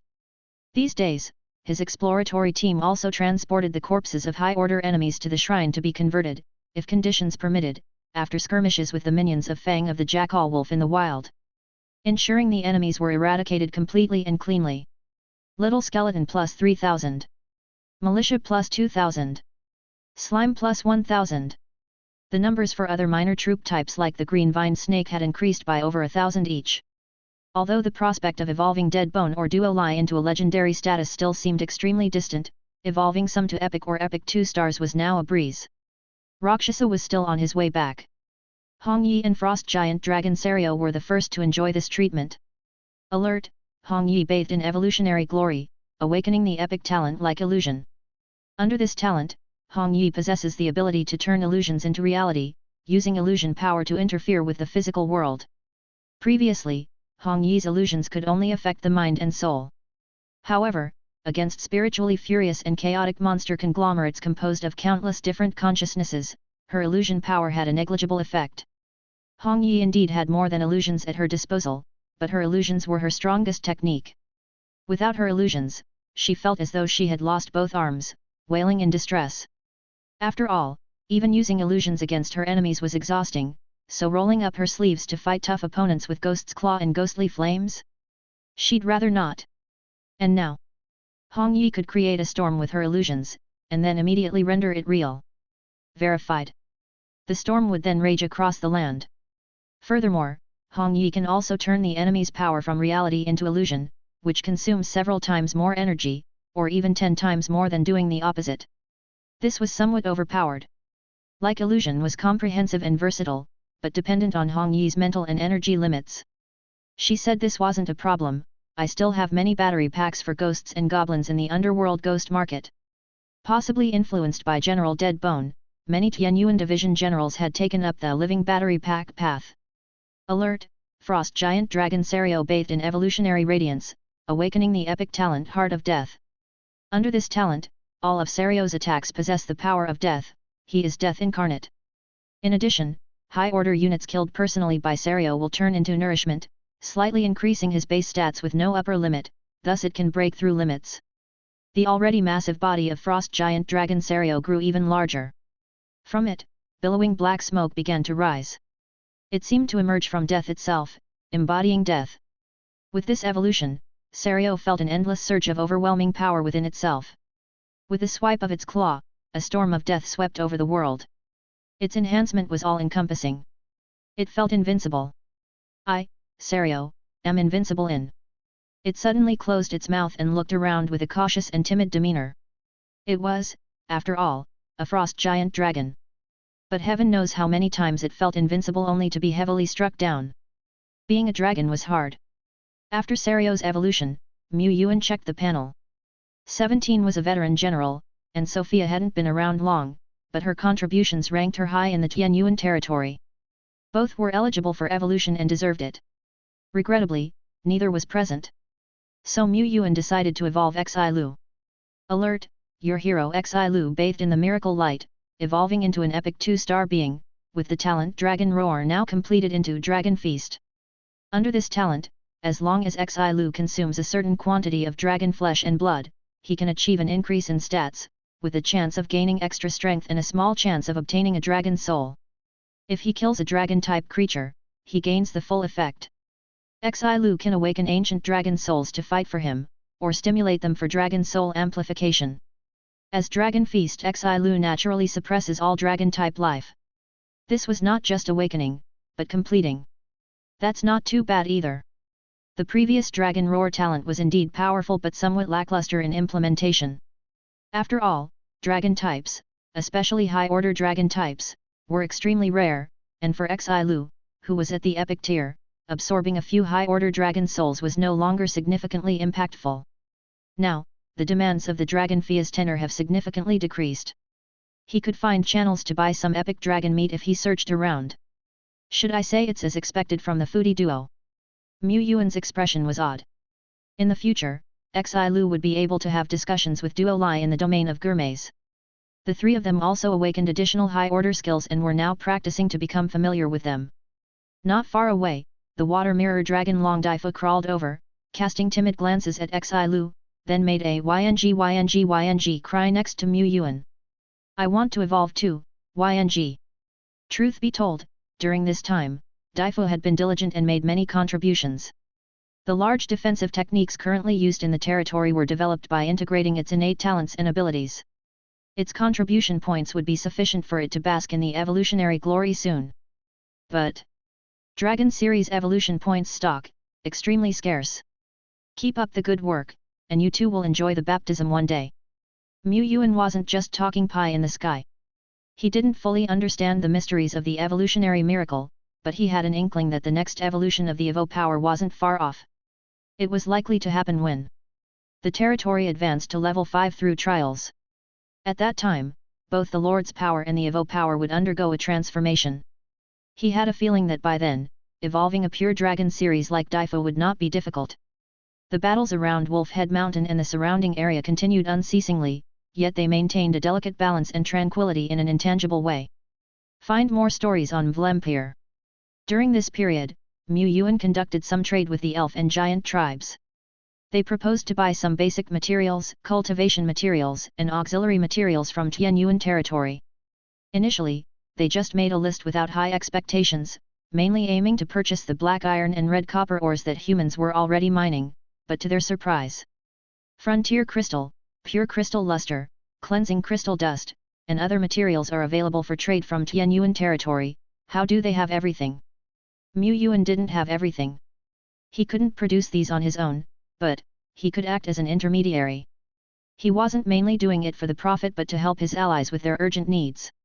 He was just too noble. As a result, the allies couldn't afford it. The giants were somewhat wealthy, while the elves no longer had many items they could trade. They only had a few high-order treasures and inherited treasures they were reluctant to trade. So, the elves offered several of their self-produced high-order skill learning scrolls. Technique: Eagle Strike the Sky. Description: Release the spirit of the falcon at a designated target location. The spirit of the falcon can exist for a certain amount of time, providing shared vision to the caster. Description: Learning scroll engraved by a legend of the elf tribe, can be used 3 times. The user resonates with the scroll spiritually to absorb the forces and divine rhyme inscribed therein, but there's not a 100% chance to master the technique. The actual chance of mastery depends on the user's race, expertise, and comprehension. This skill was indeed very practical. Creating high-order skill learning scrolls was also quite challenging. It required a legendary realm powerhouse to have enough mastery over the skill to engrave and produce the scroll with considerable effort. Looking at his own Tianyuan division was enough to know. It was simple for Tianyuan division members to learn a basic skill, but most of their high-order skills were awakened during evolution. Self-learning required specific conditions and items for assistance. These few technique learning scrolls were quite valuable. Of course, the materials that the elves wanted to purchase were substantial, and these alone weren't enough. Therefore, the elves compensated with information. The 3 parties were allies, and information about Fang of the Jackal Wolf was shared among them, but other intelligence, painstakingly explored and acquired by the elves and giants, wouldn't be given away for free. The elven powerhouse Taili, who relayed the message, said, "We want to compensate with the coordinates of a wild miracle building. The region where this building is located is both hidden and safe, and the miracle building itself possesses tremendous value. This building is called the Temple of Knowledge. You might not have heard of it before, so let me explain it in detail." Chapter 336. Current challenge, self-made skill. Mu Yuan had actually heard about the Temple of Knowledge, a miracle building. He used to surf the internet with high intensity and had come across many pieces of information, however brief. Among them, the Temple of Knowledge along with the Hero Duel Arena, Challenge Arena, and Temple of Blessings, were all relatively well known, valuable, highly versatile, and comparatively less rare kinds of miracle buildings. The elf Taili was on Wolf Head Mountain, communicating with Ilo, who was responsible for diplomatic affairs. She introduced, the Temple of Knowledge is a very magical outdoor building where we can learn extremely precious and rare cultivation skills.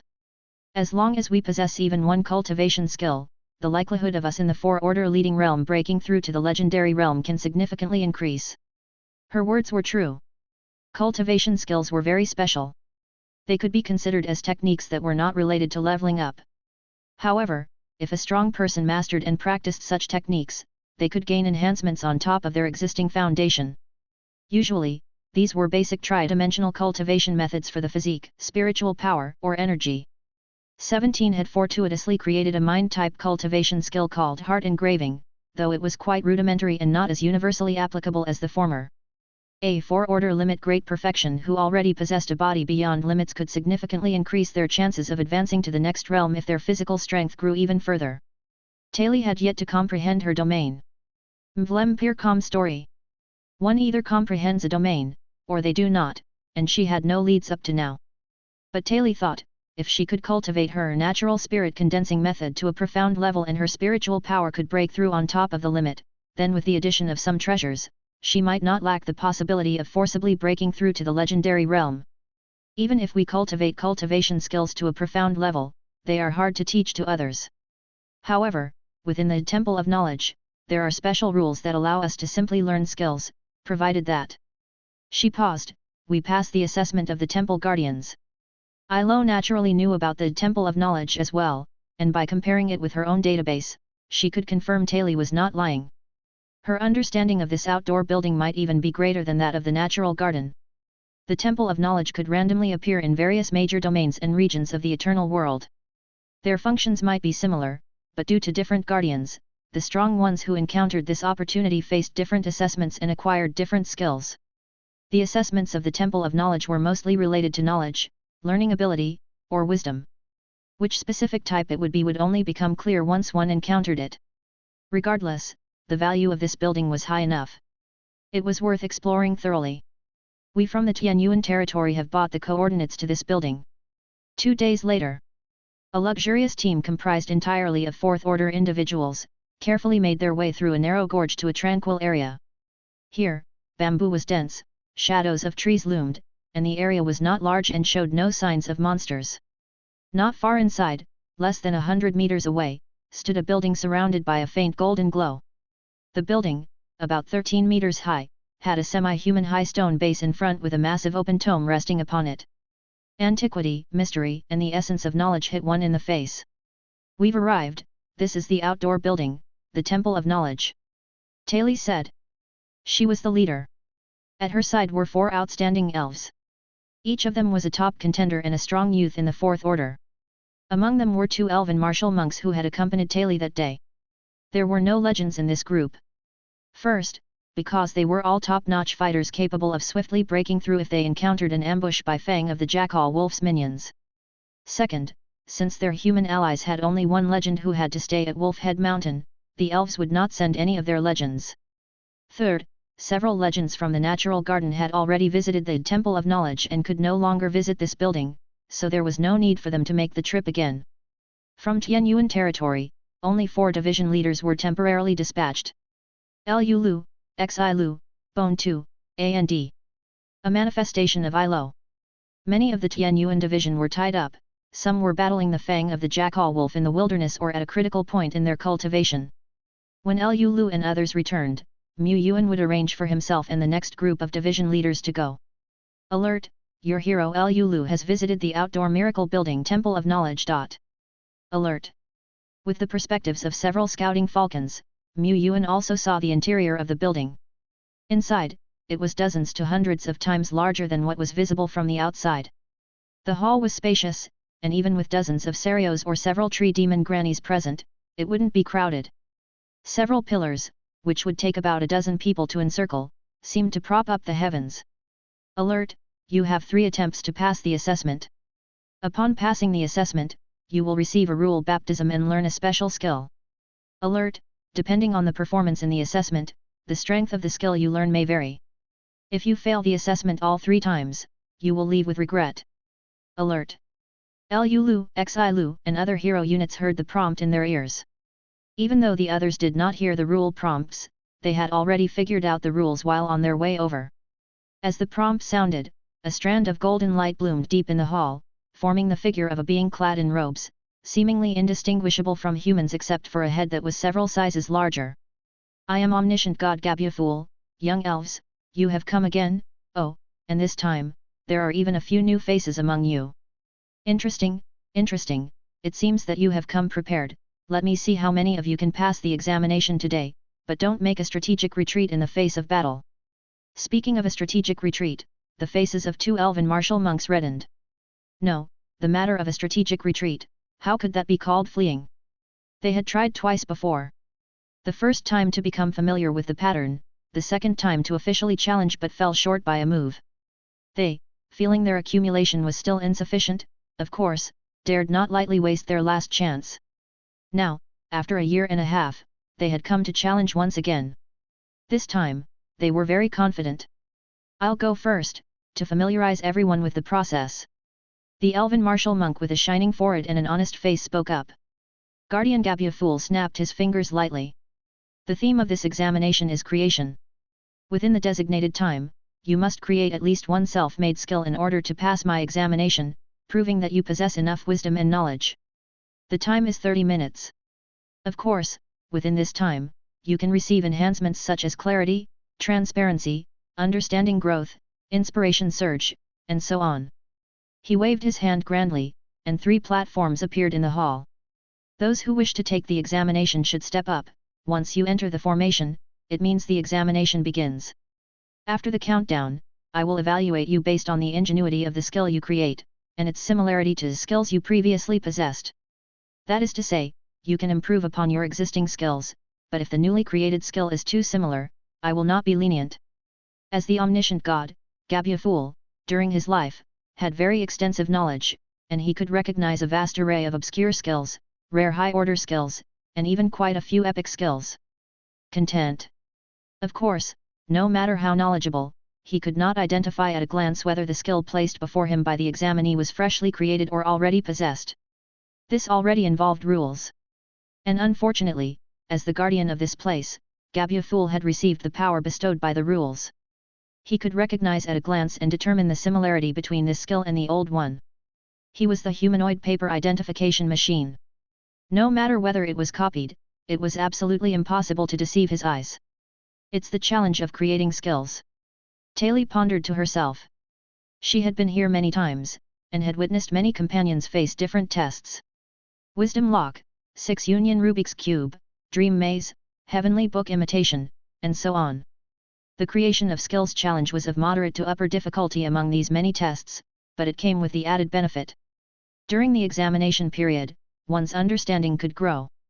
Even for 4th-order strongmen like them, having one or a few more ordinary skills would not lead to a significant increase in combat power, but this opportunity to organize one's own learning, refine one's system, and create skills was quite rare, and would greatly benefit their future. Besides, they surely couldn't make a strategic retreat just because the test was too difficult, right? That would anger the guardian of this place. Even if the guardian must follow the rules formally, the elves dare not offend lightly. What if, from now on, each time they came here, the guardian randomly assigned them the most difficult test items and lowered their scores? It is said that such guardians were all formidable warriors in their lifetimes. They did not dare to gamble on how extensive the guardian's powers might be. The nameless elven martial monk stepped into the formation. An hourglass emerged, starting an intense countdown. The elven martial monk had already closed his eyes, practicing his boxing on his own, with utmost focus and self-forgetfulness. Can he pass the test? Yuan territory, how many can pass the examination? Taili mused. The natural garden was an ally with humans, but this did not mean there was no competition. In such occasions, Taili naturally rooted for her companions, striving to outperform the human strong men. They from the natural garden had a long history, profound heritage, and excellent traditions. They learned more, had more personal accumulation, so naturally, they also had an advantage in creating skills. It's all about transferring knowledge from one context to relate to another. Only those with strong intuition and a rich knowledge base could pass the Guardian's test.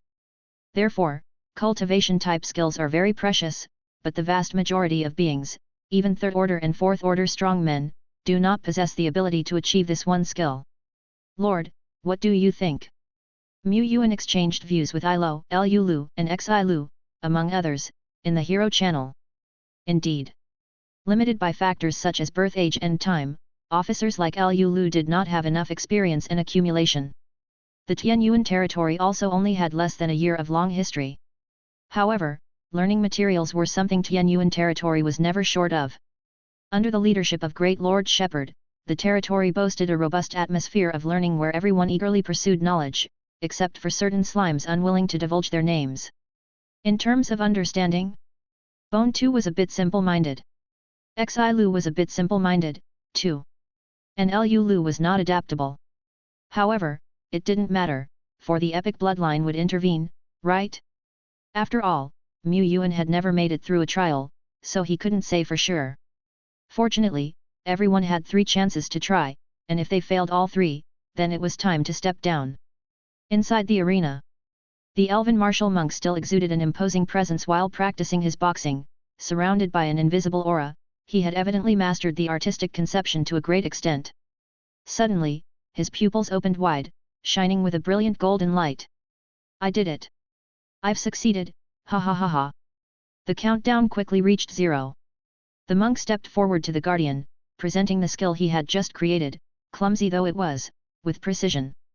A faint golden glow emerged on his fists. His shiny forehead seemed to radiate a luminance as well.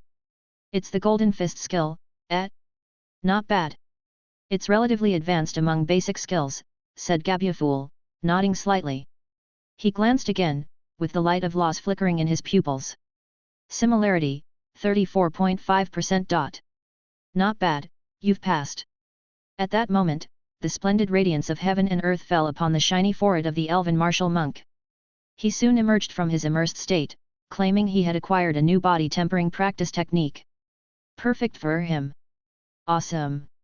After he stepped down, another elven martial monk bearing numerous scars walked up with his head held high. The others watched closely. No need to wait. A mere creation challenge can't possibly stump your lordship, Bone 2.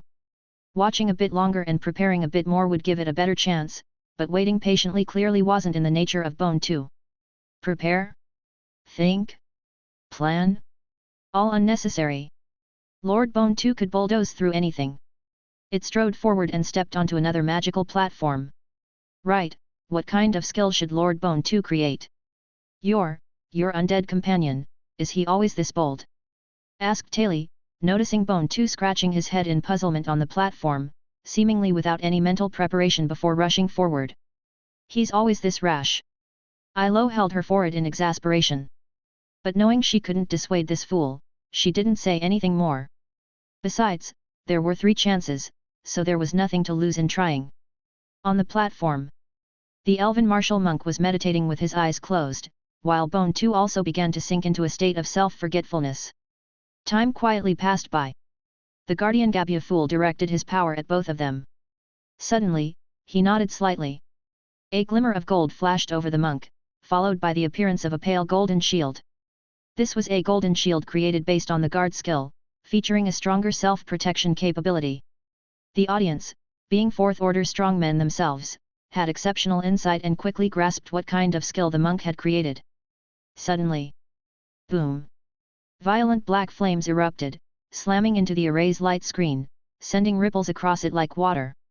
Bone 2 was engulfed in shadow power, transforming into a dark light, continually charging back and forth. Notification: your troop Bone 2 has achieved enlightenment through an opportunity, upgrading the skill charge to Shadow Fearless Charge, named by Bone 2. If I'm not mistaken, this looks like an advanced skill. 1 arena, half an hour, 1 advanced skill. Oh my goodness! Chapter 337, Dead bone, there's such a good place. Soon, Guardian Gabyaful announced the assessment results. The skill created by Dead Bone was indeed classified as advanced, with a similarity of 49.3%. That meant that the powerful individual from Tianyuan territory had indeed just created an advanced skill. There was no cheating, and no one could cheat in the face of miracle building rules. For the elves like Taili, the result of a high degree of similarity was not surprising. If anything, it was reasonable. Advanced skills cannot be learned through text or word of mouth, they contain something special, either related to bloodlines or requiring a certain seed of power as a catalyst. In such cases, even legendary figures cannot create a completely new advanced skill out of thin air. An advanced skill must inevitably derive from another advanced skill. Even so, to be acknowledged by the rules of heaven and earth as a new skill is quite remarkable. Taili herself acknowledged she could not achieve this feat. She expressed her admiration. Worthy of Tianyuan territory. Mu Yuan, on the other hand, found it strange. The skill Bone 2 was not derived from an advanced skill but was merely created based on the ordinary skill charge. It indeed used charge as the base, but Shadow Fearless Mega Charge should not have had much in common with charge, either internally or externally. A similarity value of 49.3% was unreasonable. He discussed this with Ilo. Ilo then asked Taili for more details. I see. Mu Yuan understood. This degree of similarity not only compares the template skill but also relates to the creator's preliminary preparations. Just like Bone 2. Bone 2 wanted to upgrade the skill charge with its talent Heart of Darkness and had pondered this for a long time, even consulting boss Dead Bone on several occasions. Though Bone 2 didn't understand or comprehend 99% of Dead Bone's suggestions and demonstrations, its long-time preparations had naturally led to many ideas and thoughts. It had made sufficient preparations, and now in this field, it had just organized its thoughts more perfectly and taken that final step. And so it succeeded. However, because the preliminary preparation was too comprehensive, the score Bone 2 received was slightly lower. A challenger has 3 attempts at the trial. But if a contender leverages the experience gained from the first trial to prepare for the second, the score received would be substantially reduced. The Temple of Knowledge tests insight, creativity, intelligence. And under the rules of heaven and earth, shortcuts? Loopholes? They do not exist. The skill created by Bone 2, although with a high degree of similarity, was an advanced skill regardless and naturally scored way higher than a certain elf extra from earlier. Notification: your troop Bone 2 has passed the trial of Guardian Gabyaful with an outstanding performance and learned the cultivation skill Dark Tide Refinement during the Heaven and Earth Baptism. Exclusive content. Dark Tide Refinement constantly hits and polishes oneself with an endless tide of dark elements to continually improve one's physique. When this skill is cultivated to a profound level, the cultivator will have the unending trait when using dark energy. A skill that can enhance physique, and moreover, possesses special characteristics. Indeed, it was a cut above the ordinary. Taili felt a bit envious. Their natural garden indeed had individuals who had acquired such advanced cultivation skills here. However, cultivation skills are special, and even legendary beings cannot produce learning scrolls to impart the method to others. She could only feel envious. In the following time, each elf challenger tried one after another. Their pass rate was 100%. After all, this was a joint visit to the Temple of Knowledge with their allies, and the natural garden had certainly selected the cream of the crop.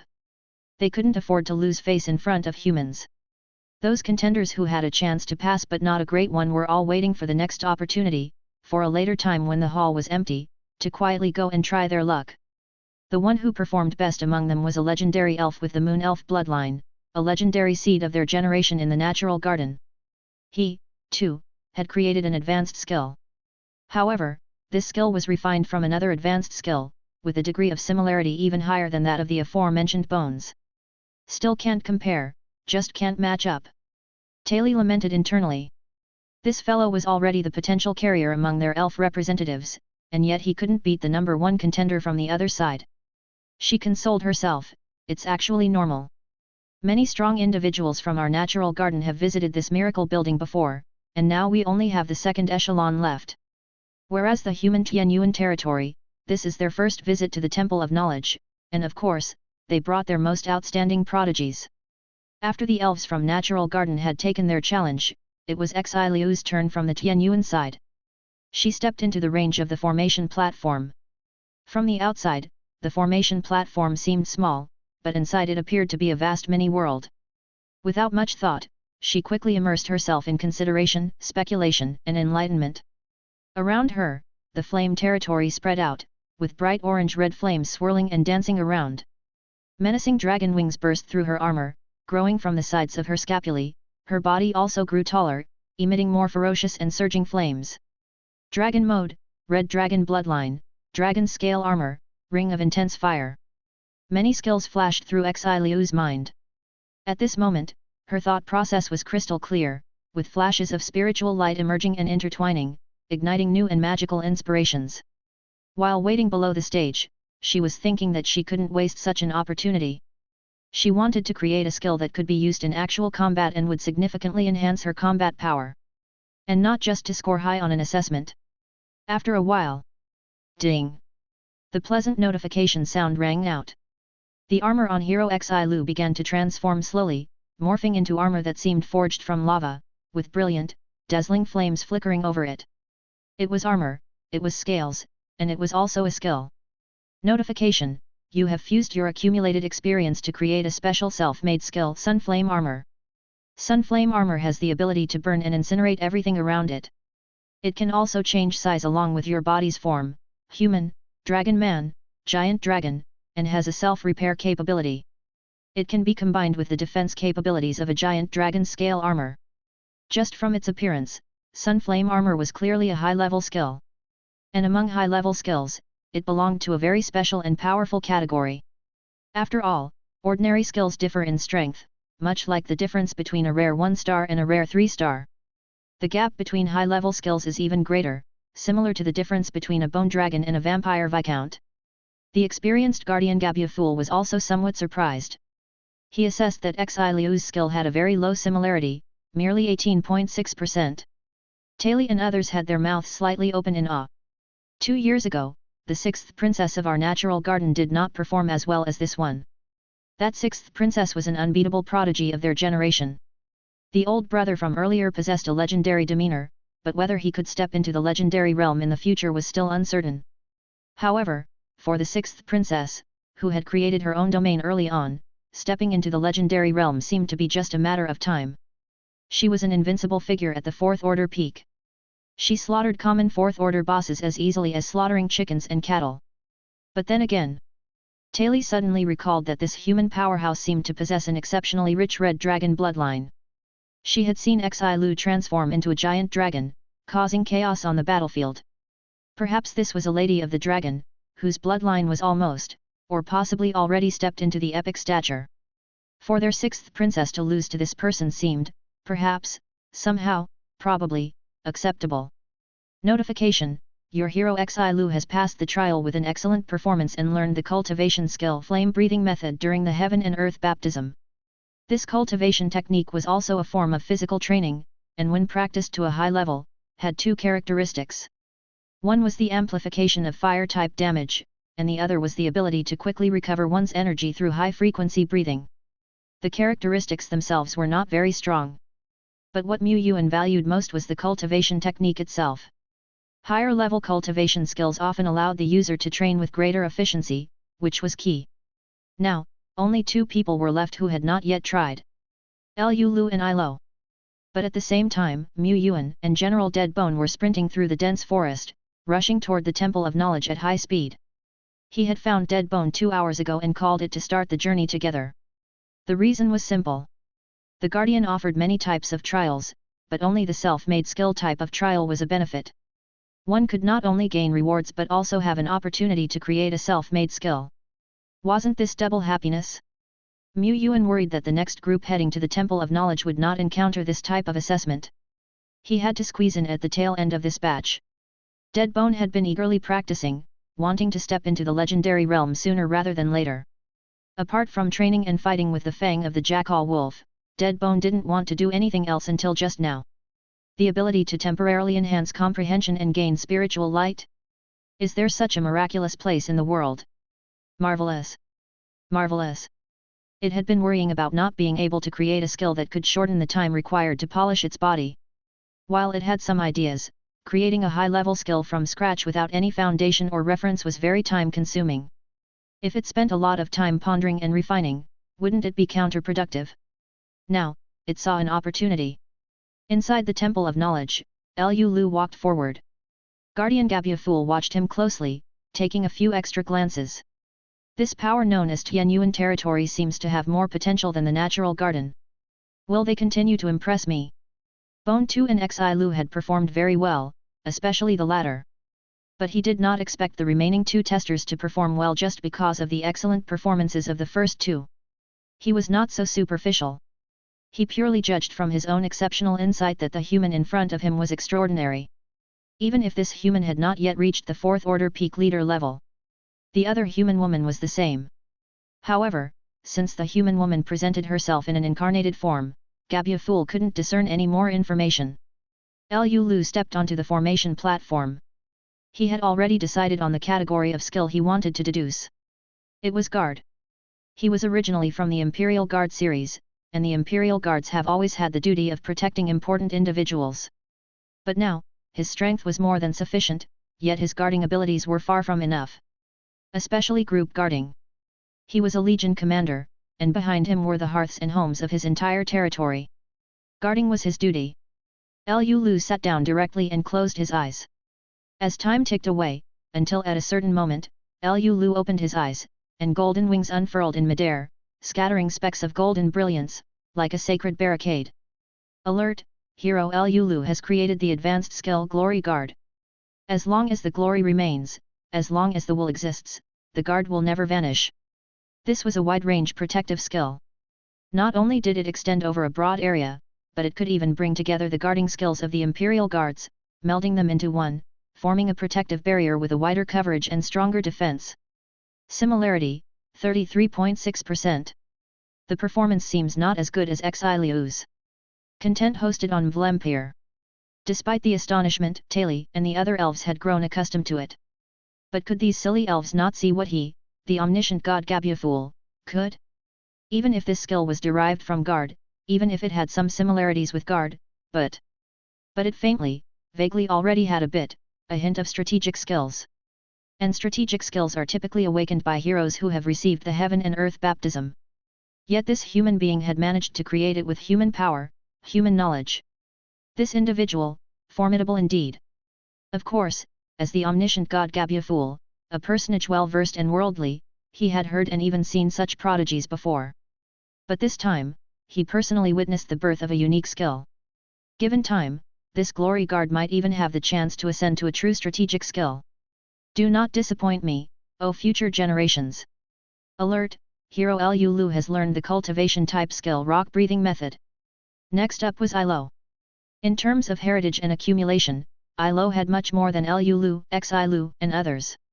Her status was even high enough to reach epic 3 stars. Having the same starlight body talent, there was a world of difference between those at the excellence 3-star life level and an epic 3-star life. For her to create an advanced skill was naturally not difficult. However, as there weren't any advanced skills that Ilo particularly desired, she took this opportunity to organize and perfect what she had learned and considered some difficulties encountered in human transformation learning and astrology, drawing upon the spiritual light benefits of the miracle building. In the end, she spent a bit of time to forge a concealment type skill. She received an extremely high evaluation. Alert! Hero Ilo has learned the cultivation type skill void breathing skill during heaven and earth baptism. With that, the test ended. Although Ilo was keen to take further advantage of the boost, Gabyaful did not permit it, stating that those who passed the test could not try again. This is the purpose of the guardianship. To prevent any loopholes, to maintain absolute fairness and justice, to ensure the miracle building operates indefinitely. He was about to put away the testing platform. 2 figures burst in from outside. Wait! Yuan, stabilizing the somewhat tumultuous energy within him, looked towards the distant platform, his eyes shining. If only he could dismantle the platform and take it back with him, that would be even better. Gabyaful's brow furrowed slightly. For some reason, he felt affronted by the human's gaze, but upon closer inspection, he saw that the human's eyes were only sincere, filled with the anticipation and urgency of facing the test. This was normal. Perhaps it was just his own misperception. Still, it was rare to see others so eager to undertake the hall's challenge. These two, they must be prodigies as well. One of them looked a bit like the undead they had seen earlier, while the other human, with an imposing bearing and transcendent aura, was clearly an extraordinary talent. Gabufool focused his attention on the human. And Deadbone already started walking forward. Chapter 338, There will be no more of this project. Respected Lord Tianyuan. Taili and the other elves bowed in an elegant manner, somewhat surprised by Mu Yuan's sudden arrival. There was no time limit for challenging the Temple of Knowledge, anyone could attempt it whenever they wished. Taili glanced at the distant array platform, then her realization dawned. He had come for a skill. Indeed, for a top 4th order like himself, having one more or one less common skill hardly made any difference. It wasn't that common skills were weak. Her combat system also included several common skills, but mastering common skills wasn't difficult. She could learn them through a variety of means. Only found at Mvlempire. In their natural garden, there were also many documents and secret manuals on common skills available for them to choose, learn, and combine. High-order skills were different, they couldn't be acquired through normal means. Not to mention someone at the peak of 4 order like herself, even legendary realm beings would see a significant increase in their overall combat power if they mastered one more high-order skill that fit their system well.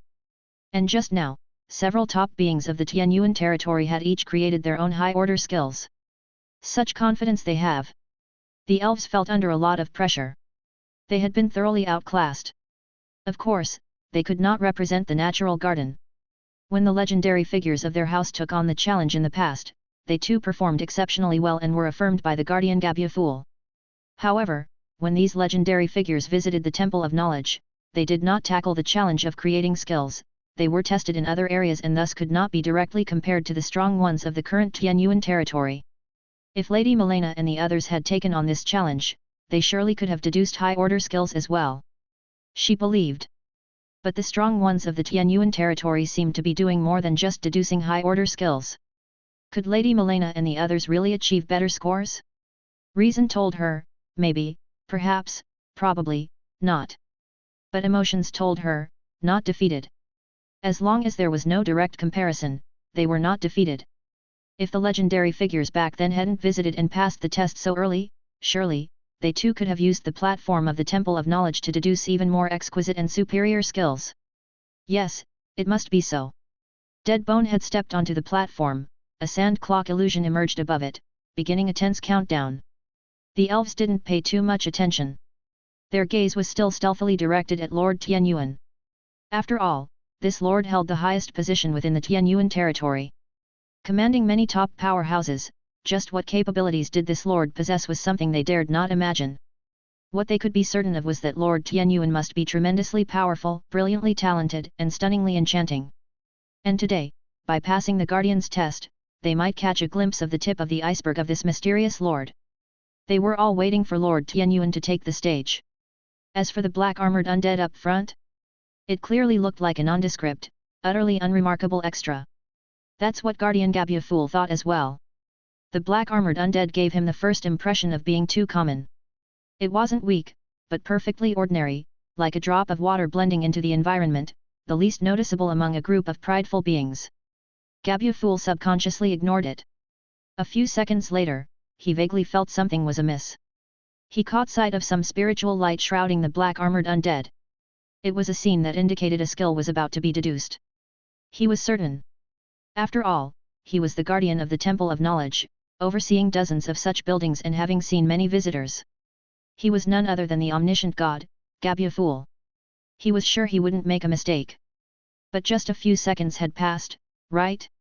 It hadn't even been 7 seconds since that fellow entered the array platform. Even if one was well prepared and had some drafts in mind, to reach a breakthrough in such a short time was indeed an exaggeration. But suddenly, the divine radiance that was about to burst forth dissipated as if it had never appeared. No new skill was deduced. Had he seen wrong? Gabufool fell into contemplation. Deadbone was in contemplation. Indeed, it had almost deduced a skill. After all, some ideas had been conceived in Deadbone's mind before, and during the journey just now, it had given some thought, so stepping onto the array and experiencing an outpouring of spiritual light, completing the deduction within seconds, was reasonable. This was not too fast. But Dead Bone was not satisfied. This place provided exceptional conditions and opportunity missed could not be regained, and it had to grasp it firmly. Being cautious, Dead Bone immediately halted the nearly complete cycle of skill deduction in its mind, leaving the progress stopped dead at 99.99%. This was taking a page from Ilo's previous experience. If in the 30-minute state of spiritual light it still could not deduce a satisfactory skill, then at least, it could continue to mooch off this blessed land for another half-hour of inspiration. Guardian Gabufool couldn't possibly guess Dead Bone's thoughts. Gabufool had seen a variety of challengers, naturally encountering those who sought to exploit loopholes without creating a skill, trying to linger in the glow of the rule's spiritual light. But while such a move seemed easy, it was incredibly difficult to actually achieve. Almost impossible. In a state of enlightenment, a thinker's mind is flooded with continuous streams of thought, extending unbroken to the end. That is what enlightenment is. If one could control, cease, and resume at will, then it would no longer be enlightenment. A skill that only needed a little bit more, just a poke to break through, while in a state of bright outpouring spiritual light, to manage to hold it in is even more far-fetched. Either don't pursue the deduction at all, or fail to reach a conclusion when the time limit expires. Or go all the way with it. This is the skill creation project. For Dead Bone, stopping right before the finish isn't an easy task. Fortunately, with its barely adequate willpower, average comprehension, and a bit of enlightenment experience, it managed to hold the skill it was about to deduce just short of completion. It began to ponder. It immersed itself in deduction once more. This time, it aimed to deduce an extreme training method that was more comprehensive, suitable for everyone, had higher efficiency, far beyond the previous version, and if possible, included some special effects. Dead Bone sat on the platform, silent as a withered tree, devoid of life. Only the hourglass above continued to trickle down slowly. Could he, this Yuan powerhouse, deduce an advanced skill? That's what the elves thought. Gabufool didn't think so. Coexisting with the Temple of Knowledge, he could see the special miracle powers. Spiritual light. Emerging over the platform. The rules endowed the testers with inspiration, allowing their thoughts to gush out. And they granted the intangible and elusive spiritual light, which, when deducing skills, helped the testers to complete the final link. Otherwise, how could even the most talented individuals create an advanced skill that couldn't be learned through conventional means in just half an hour? Even geniuses who could deduce it would need certain treasures or methods to compensate for deficiencies to make it truly complete. But here was spiritual light. When the tester deduced ordinary skills, there would also be a faint and almost invisible flash of spiritual light. When deducing advanced skills, in the final stage, spiritual light would burst forth, until it became misty, esoteric, and profound. But now, why does your spiritual light keep bursting forth again and again? Mvlempir chapter. How many times has it burst forth now? It's like almost completing a bowel movement several times, but somehow nothing comes out. Guardian Gabufool had his eyes wide open, experiencing something he had never seen before. According to common theories and experience, it won't take long after spiritual light bursts forth for the skill deductions missed like spiritual light to complete, but now it keeps bursting forth. This signifies that this person's inspiration is gushing like a fountain, and his deduction speed is extremely fast, yet he's somehow unable to perfect the skill. Could it be SSS? Gabufool dismissed all the impossibilities, and in the end, only one truth remained. This person, is he actually attempting to deduce an epic skill? That's overestimating one's capabilities. He wanted to say that, but seeing the spiritual light billowing around Dead Bone, Gabufool didn't dare to say it. Still, epic skills, they can't just be deduced. Even with the help of miracle spiritual light, it's utterly impossible, something living beings can't achieve. Only an epic life can awaken epic skills. It's closely related to bloodline and the blessings of the world. No matter how extraordinary Dead Bone is, it cannot deduce an epic skill. It's not that he lacks insight, but some things are simply impossible. It's impossible, indeed impossible.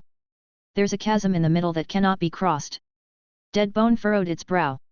It truly wanted to create an epic level extreme training method, fully aware of the gap between epic skills and non-epic skills.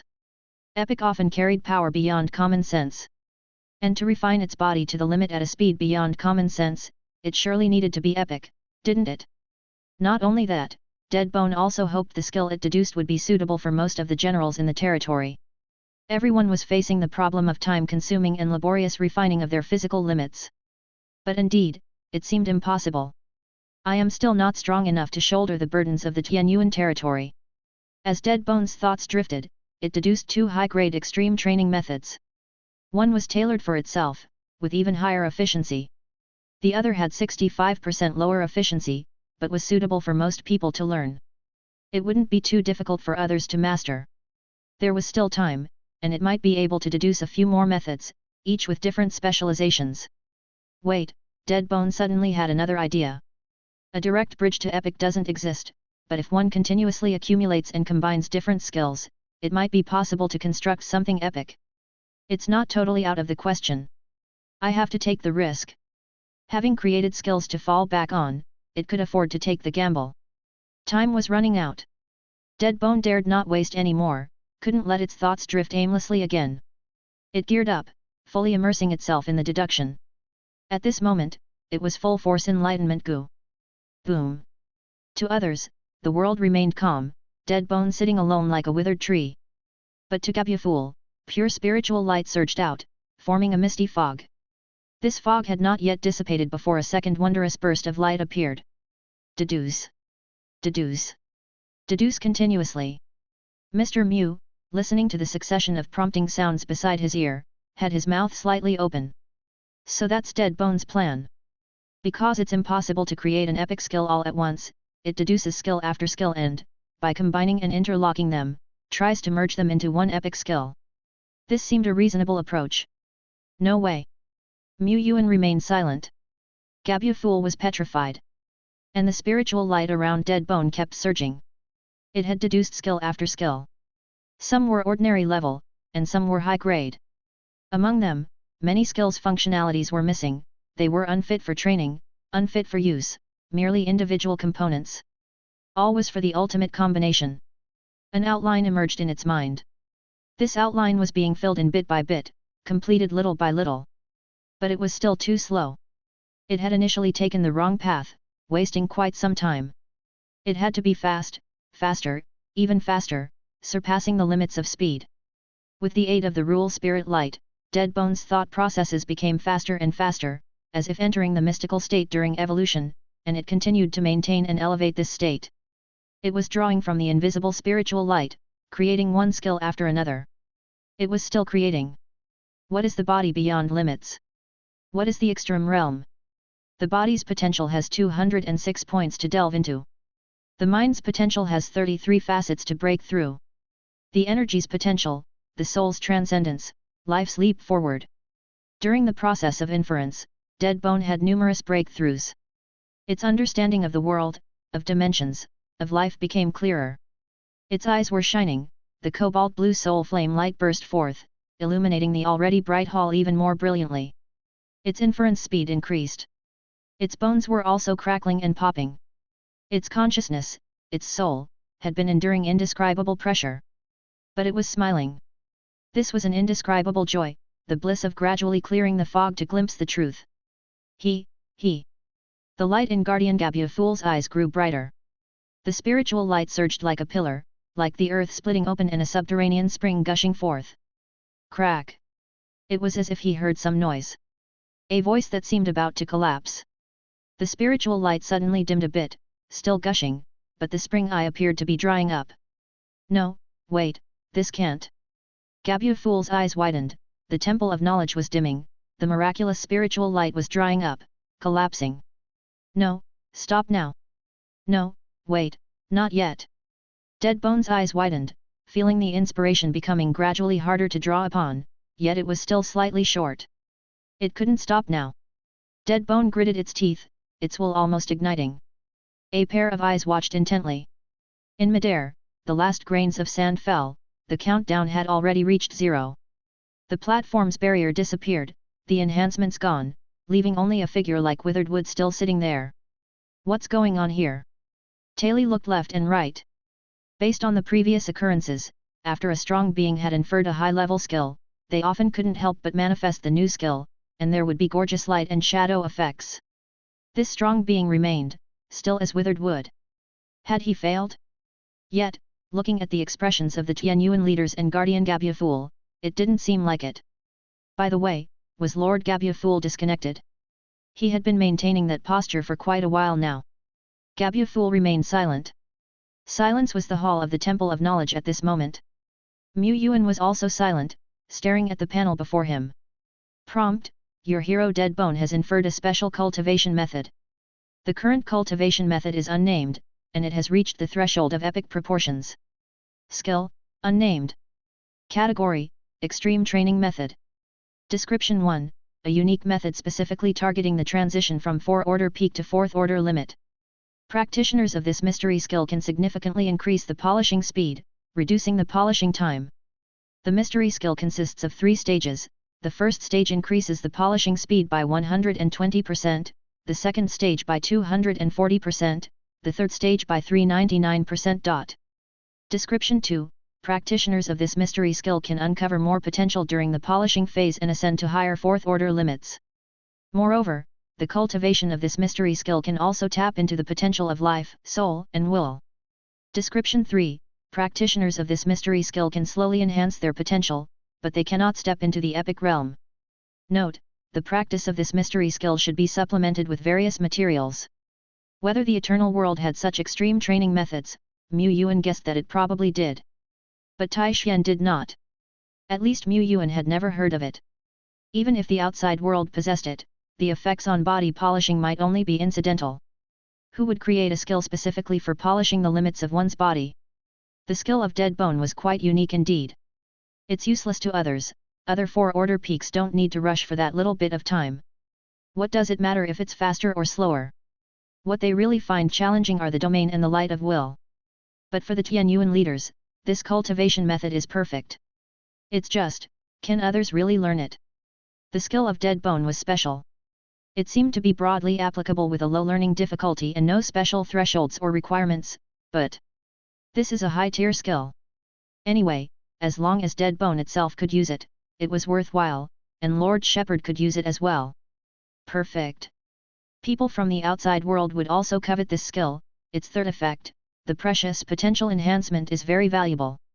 Long-term cultivation of this method might lead to natural evolution of the troop types.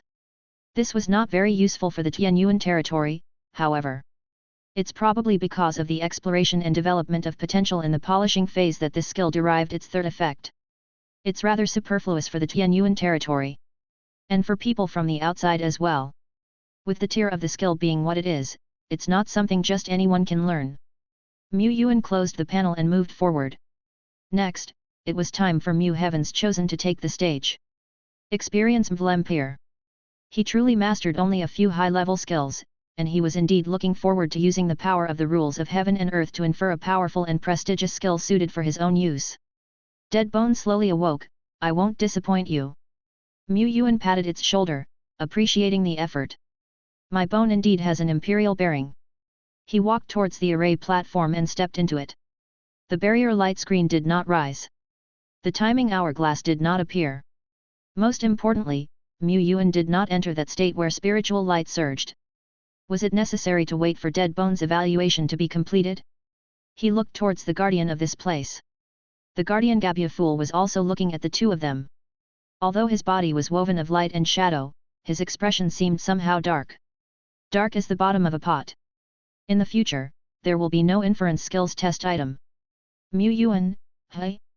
Chapter 339 Suspecting Gu Sheng. Under the silent gaze of the cauldron-faced guard, Mu Yuan gradually figured out the reason. It seems that inference skills do have a cost for the Temple of Knowledge itself, don't they?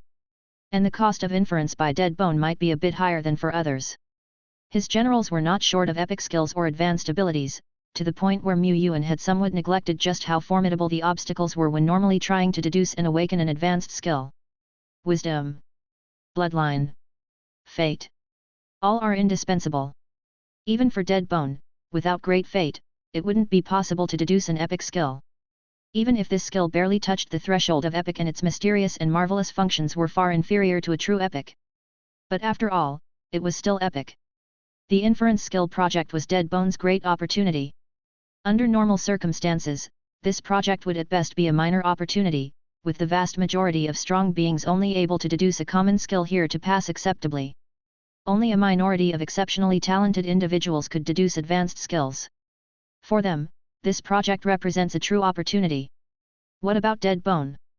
In order to obtain a satisfactory extreme training method, it forcibly deduced dozens, if not hundreds of skills in a short time and used them to construct a practice method that touched upon the epic. With such a great harvest, the cost of this creation process was naturally enormous. However, dead bone had only paid a small portion of that cost. It burned the light of will, allowing its will to sublimate momentarily, entering a semi-extreme sublimation state. This caused some damage to its source. The majority of the cost was paid by the Temple of Knowledge. Looking at the depleted spiritual light, the guardian Gabu Fool's face was as dark as the bottom of a pot. He didn't even have time to be shocked at what the young undead had done, only grieved over his own spiritual light running dry. He was dumbfounded, he was heartbroken, he really felt like hitting someone. But Gabu Fool was a bit puzzled. This young undead had deducted hundreds of skills, including quite a few advanced ones. This feat was nothing short of cheating.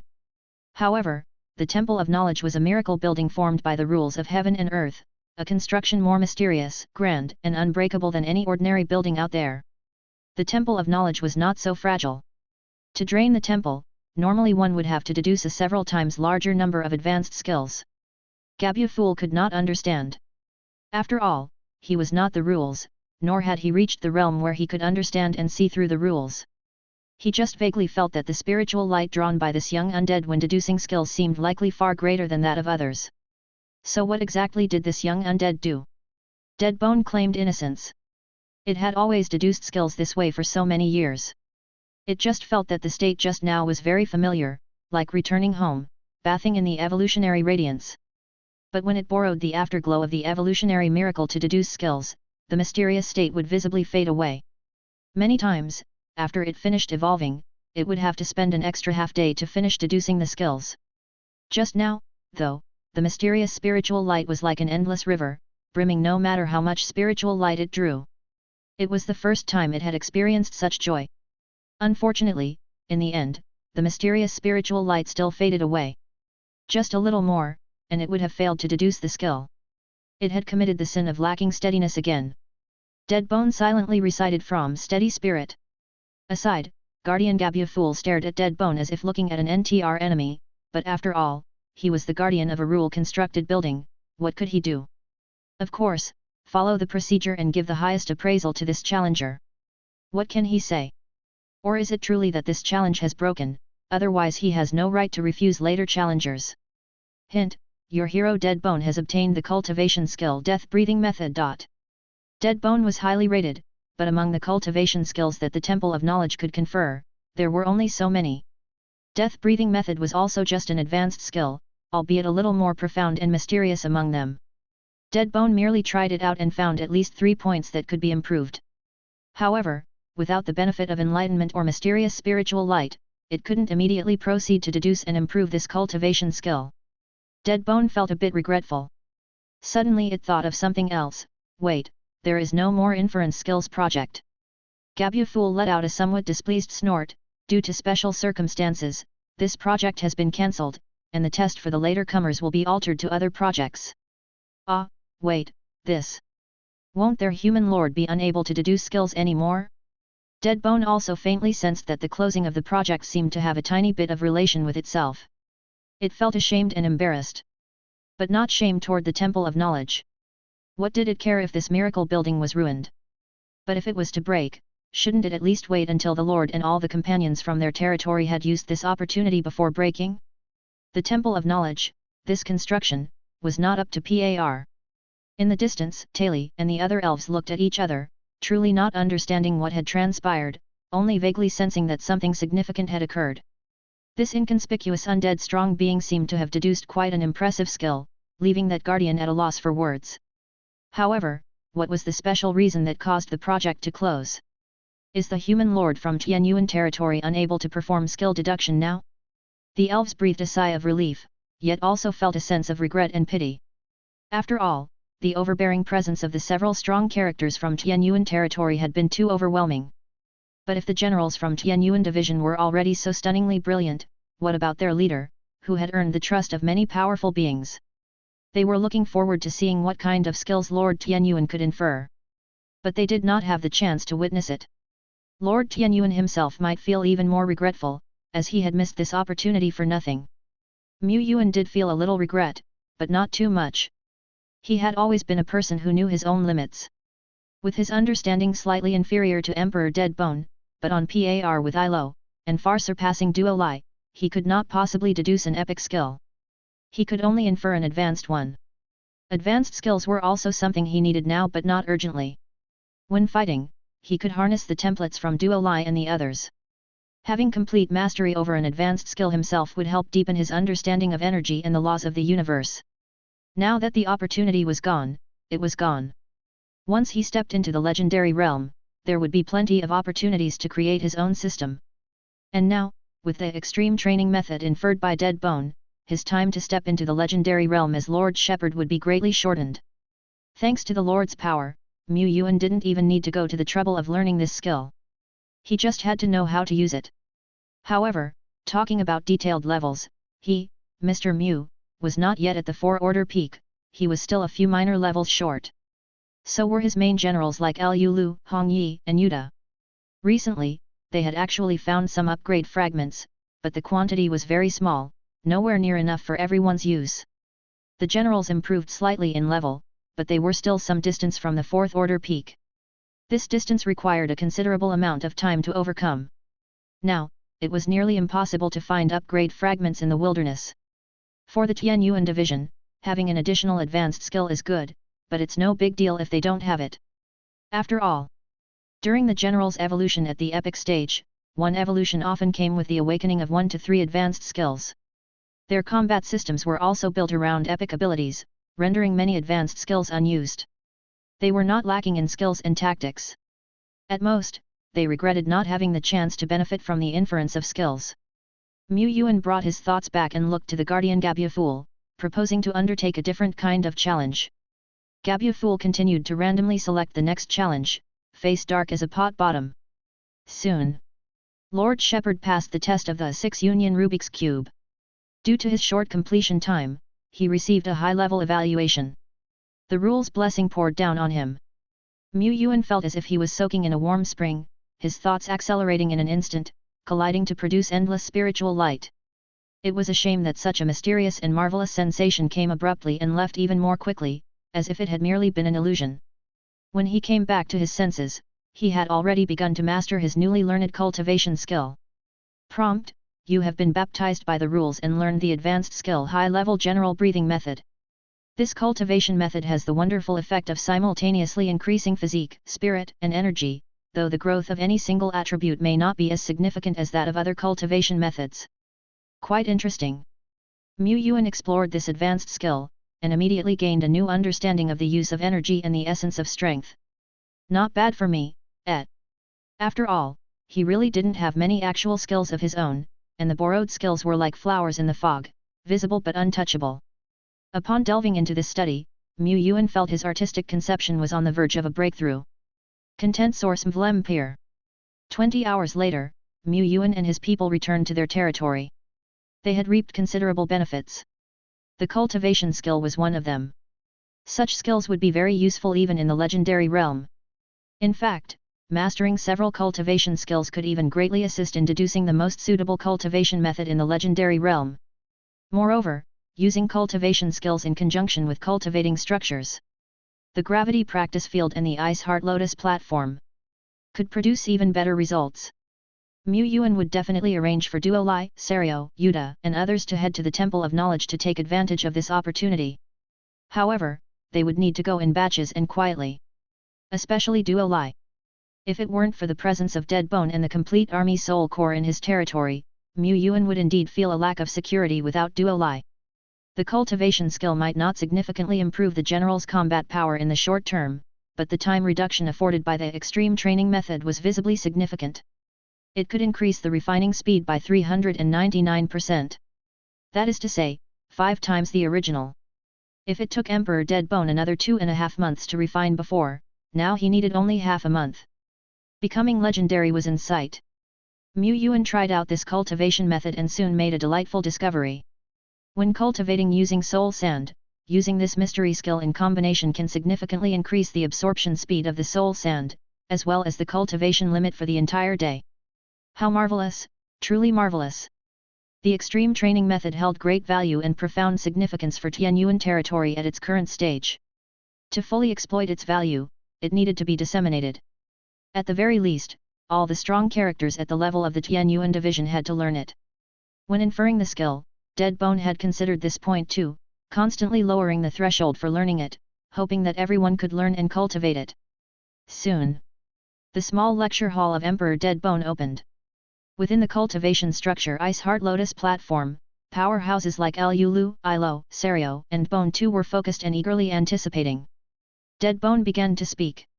To practice this method, you first need to open the 206 nodes in the body and 33 facets in the consciousness and thought. Then, you can begin. And then what? There was no next part? What about the process? The formula?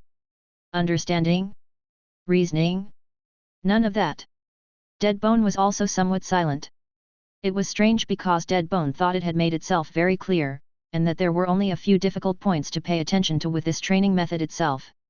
However, as a steady goo creature, Dead Bone, of course, had other plans prepared. It had learned from Lord Steady Spirit to always have various backup plans ready. It had also thought about how to teach in more detail in case any of its friends didn't understand. Bone 2, come up here.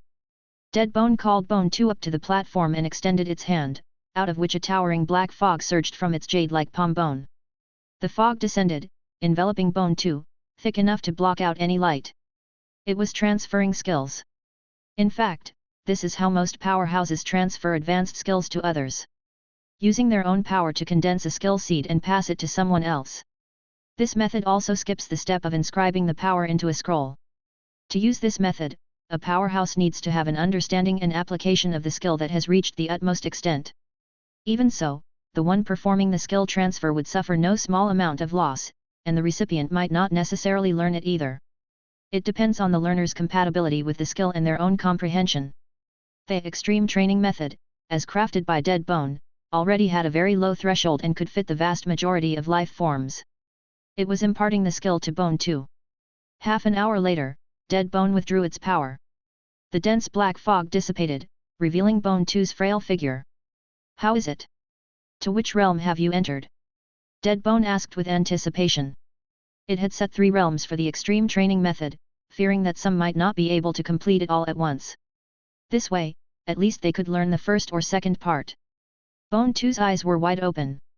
Within its hollow eye sockets, the faint soul flame was filled with confusion, innocence, and a heavy dose of cluelessness. It hadn't learned a single thing. Dead Bone wanted nothing more than to pull out Wither King Bone and fiercely smack Bone 2 on the head. This bone can't be taught. Next one. Another half hour later, General Dead Bone became slightly silent. Next one. Yet another half hour passed, and General Dead Bone was slightly powerless. Next one. Yet another next half hour later, General Dead Bone started doubting its own bone kind. How strange, is this really reasonable? Maybe, it's too difficult to learn an epic skill through more conventional means? Is that it? Dead Bone didn't think so. But the only remaining truth told it that maybe it was. Some distance away, a certain general who had come to mingle in a condensation avatar, patted his chest with relief. Luckily, Ben Duo is already a legend and need not learn this whatever method. This is too terrifying. In all his life, Duo Lai had never witnessed such a horrifying scene. Even the powerful ones like Ilo and the rest found it obscure and headache-inducing, if it had not yet become a legend and had to learn this skill. Just the thought made Duo Lai turn pale. Terrifying. Too terrifying. Xilu turned pale as she looked towards Duo Lai. Big sis, save Sloya. Duo Lai, no hope, can't save, goodbye. In the room, there was only one cool dude who understood what Dead Bone was talking about. That was none other than the great and extraordinarily brilliant Lord Shepherd. Cough cough, after all, he was able to borrow Dead Bone's skill. His comprehension of the borrowed skill might be fuzzy, but at least he had hands-on experience and naturally could deduce the cause from the effect. Under Lord Shepherd's explanation, and with Dead Bone performing skill transfers time and again, finally, everyone was gradually getting an outline, a bit of understanding of the skill, and it was no longer like listening to heavenly scriptures. If they continued like this, spending a bit more time, they could arguably grasp the rudiments of the ability. Of course, that was limited to Ilo, Lu, Tree Demon Granny, Hong Yi, and others. Certain Bone 2 who doesn't want to disclose its name, Dragon Girl, and a certain muscly man, couldn't make heads or tails of it no matter what. Eventually, the first one among the Tianyuan division to learn this skill was Rakshasa. Skill, Extreme Training Method, Epic Incomplete. Rakshasa stood out because Lord Shepherd had given him a bug. Rakshasa first learned the basics, then, seizing the moment of his evolution to Epic 2 stars, used the lingering power of miracle power to master this technique in one go. Although, it was only at an incomplete level. How could they still not get it? Deadbone sat in front of the Lotus Terrace River, gazing at the sparkling water, sighing alone. Chapter 340, Transit Region and Promotion Trials. Ding! Notification, your hero Rakshasa has bathed in the miracle light, and evolved into an Epic 2 stars life form, also awakening the epic talent Banish Evil and Exterminate Sins. Banish Evil and Exterminate Sins. Description, with the eradication of evil deeds in the world as his duty, Rakshasa under the influence of this talent can perceive evil deeds that exist only in conceptual form. Moreover, Rakshasa can inflict conceptual damage that cannot be defended against or healed by eradicating the evil deeds on the target. The more evil deeds the target has, the higher the damage Rakshasa can cause. Remark, what are evil deeds? All those who oppose are guilty, and those who become enemies and harm others commit atrocities. Rakshasa's newly awakened epic talent was in perfect continuity with the powers he had before. It was still about evil spirits, evil deeds, and the extermination thereof. Rakshasa had already possessed abilities such as Flame of Fenai, Good Body, and Rooting Out the Evil Body, Evil Body. He inherently had specialty attacks against the wicked, but this evolution further amplified this specialty. In addition to this, what Yuan cared more about was inflicting conceptual damage that cannot be defended against or healed by eradicating evil deeds. Logically speaking, this concept was a bit beyond Lord Shepherd's understanding. He could understand the part about it being irrecoverable. Deadbone's power of witheringness could not only prevent the enemy from healing but also rapidly bring them closer to death, even if it was just a small wound inflicted by the Wither King bone. But the part about it being indefensible. Yuan ordered the elite frontline squad to capture a lucky third-order monster and handed it over to Rakshasa for a trial. I can see at a glance that you are laden with sins, sinner, suffer death. Rakshasa punched out, but hit thin air. Lord Shepherd, who was equipped with the same template and could be considered a mini Rakshasa, however, was able to see Rakshasa smashing the clingy dark strands of sin. The next moment, that third-order monster howled as one of its fuzzy arms suddenly shattered. At its root, this particular arm carried the most sin. This right claw is guilty. However, the third-order monster was still alive. Did Rakshasa's epic talent seem a bit underwhelming? In dealing with ordinary monsters, it does seem a bit underwhelming, or rather, in dealing with these low-level monsters, Rakshasa doesn't need to attack through the medium of sin, he could kill them with one stab. But against more formidable enemies, especially in future legendary battles, the talent Banish Evil and Exterminate Sins could play a significant role. Epic abilities in themselves required powerful beings to step into the legendary realm to truly bring them forth. Yet with the extreme training method, even if Rakshasa took advantage of the lingering effects of the miracle light, he could only learn the incomplete level. The result was, he could only step into the first realm of the mystery skill, enhancing his polishing speed by 120%. In the future, he might be able to step into the second realm, but to obtain plus 399% polishing speed like Deadbone, was nearly impossible. It's like gaining a mystery skill that is almost epic level. This is not bad either. It's lucky that the card bug plan worked. Otherwise, it would take God knows how long for them to learn this skill on their own. Most likely, they would finish polishing their bodies without even being able to start learning this training method. Like a certain Bone 2, or a certain Dragon Princess. Yuan was not planning to evolve Bone 2 and the others now. He had grown accustomed to retaining some evolution points for emergencies, and the contribution from Bone 2 and the other skulls' territories was still insufficient. Furthermore, Bone 2 and the others were still far from the fourth order peak. There was no hurry, as haste wouldn't be helpful. Those at higher levels were Ilo, Lu, and a few other powerhouses. Among them, Ilo had already become an epic 3 stars life form, so she didn't have the opportunity for another evolution cleansing soon. Nevertheless, Ilo was one of the few powerhouses present who could actually, genuinely start learning this method purely on her merit. Although, when she started, it would probably also be the incomplete version. Even epic life forms cannot truly learn an epic skill through conventional methods. And unconventional methods? Mu Yuan pondered, the only thing that might qualify as unconventional methods could be miracle power, or treasures of epic grade, right? The Tian Yuan division now had an additional task in their practice to study and learn the extreme training method. Most of the time, the division members researched and discussed on their own, rather than having Dead Bone teach or transmit the skill. After all, Dead Bone needed to spend its limited time polishing its extreme body. It estimated it needed half a month. Experience novel bin. Just half a month. But that was under the assumption of full force training and polishing. Sometimes, Dead Bone had to lead the army to the wilderness, to skirmish slightly with the enemy. During this time, we have repeatedly detected the presence of Jackal Wolf the Legendary, yet these legendary beings often disappear after showing themselves briefly. The enemy seems to intentionally reveal their presence, but has no intentions of truly engaging in battle. Ilo said. Currently, the Tianyuan territory lacked high-level scouting and intelligence collection methods, making it extremely difficult to capture traces of legendary beings. The scouting falcons were somewhat outdated. They were suitable for scouting the battlefield and tracking large-scale troop movements, but it was wishful thinking to detect a legendary being that was intentionally concealing itself. The grudge radar of the evil spirits had limited range as well. Moreover, those legendary beings who had ignited the light of will had the ability to perfectly control and contain their own emotions. It was nearly impossible for the evil spirits to capture grudge feelings, and by the time they did, they might have been discovered by Jackal Wolf the Legendary. Long-range reconnaissance now relies primarily on Lord Shepherd's Black Crows, with the occasional use of Ilo's Destiny Star weaving, as well as wood spirits, Hualing, and other nature spirits. At the Excellence 3-star stage, nature spirits awaken the talent to communicate with flora. They can harness the power of the forest to gather various types of information within a certain range. But the actionable intelligence that can be gathered is quite limited. It's a pity that Sophia is not here, otherwise, this girl would probably have a knack for intelligence gathering.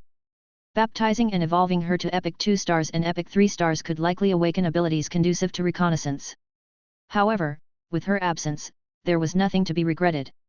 Mu Yuan could only repeatedly engage in probing and pitched battles with the fang of the Jackal Wolf across wilderness, dense forests, and lakes among other places. The fang of the Jackal Wolf is trying to put pressure on us, they clearly understand that we dare not gamble. We must prepare for the possibility of a legendary ambush. This tied up a great deal of the officers' and elites' time for cultivation as well as time for exploring and seeking treasures. However, this was normal for the world of lords. Lords who possess vast power are burdened with greater defensive responsibilities. Just like during the Red Fog disaster moon, the inland lords are obligated to lead their troops to support the frontline fortresses. Mu Yuan opened a map woven with techniques. Novel bin reader. On it, several elite forces representing the Tianyuan territory were roaming various wilderness areas. Further away, tokens represented allied elf and giant forces.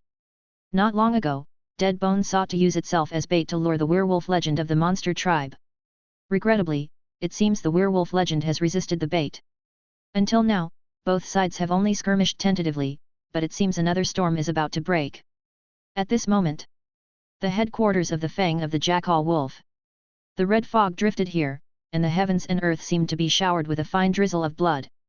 The Wolf King, draped in a large cloak, bathed in the blood rain, feeling content in heart and mind. We have sent messengers to the Tiankai mountain range over 10 days ago, can we really expect reinforcements to arrive? A werewolf legend expressed doubt. After all, they were legends, no longer lowly cannon fodder, naturally preferring to stay alive. Otherwise, why bother calling for help? They could just launch an offensive and tear their enemies apart. They were merely afraid of taking losses, especially afraid that the legendary creature to be lost might be themselves. Although the fang of the Jackal Wolf is one of the factions within the Dirty Country Eternal Abnormality, it was not certain whether the other children of the Dirty, who believe in the flesh's immortality, would assist them. They will come. The Wolf King spoke with certainty. He looked down at the foothills where their fang of the Jackal Wolf pasture lay. Faintly visible were numerous bedraggled humans, elves, and other sentient beings, shackled and stumbling across the undulating, fleshy fields. Some of the female creatures were also visibly pregnant. This was their pasture, enabling a continuous proliferation of beings and a steady harvest of their blood.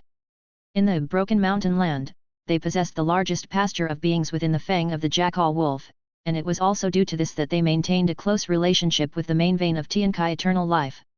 Of course, most importantly, this land we occupy is connected to multiple large domains. The Wolf King's gaze stretched off into the distance, as if he could see the edge of the broken mountain land, the area where violent energies perpetually raged. Through the violent lands, we can reach the Twilight Plains, the Azure Sea, and other rich domains abundant with living resources. And our broken mountain land is just such a crucial transit point. The old creatures of the Tiankai mountain range would never allow such an important transit point to fall into other powers' hands. What our fang of the jackal wolf needs to worry about is not the beings, but the blood snake encase and others. We must be the sole spokesperson. The enemies deep within the wasteland can generally be categorized into two groups: the fallen god force and the monster kingdom. In the courtyard secret realm, Yuan flipped through the information and intelligence he had someone purchase for him. The attendant ascendants we encountered earlier, the monster tribes with totem pillars, they all fall under the fallen god force. Amongst them, the largest fallen god faction, known as the Senluo Divine Court, includes well-known fallen gods such as the Snake God, the Black Crow, and the Sparrow God. However, not all monster tribes worshipping totem pillars are affiliated with the fallen god. Even flesh has its totem pillars. Within the monster kingdom, there are also several colossi whose influence spreads across the realms of the eternal world.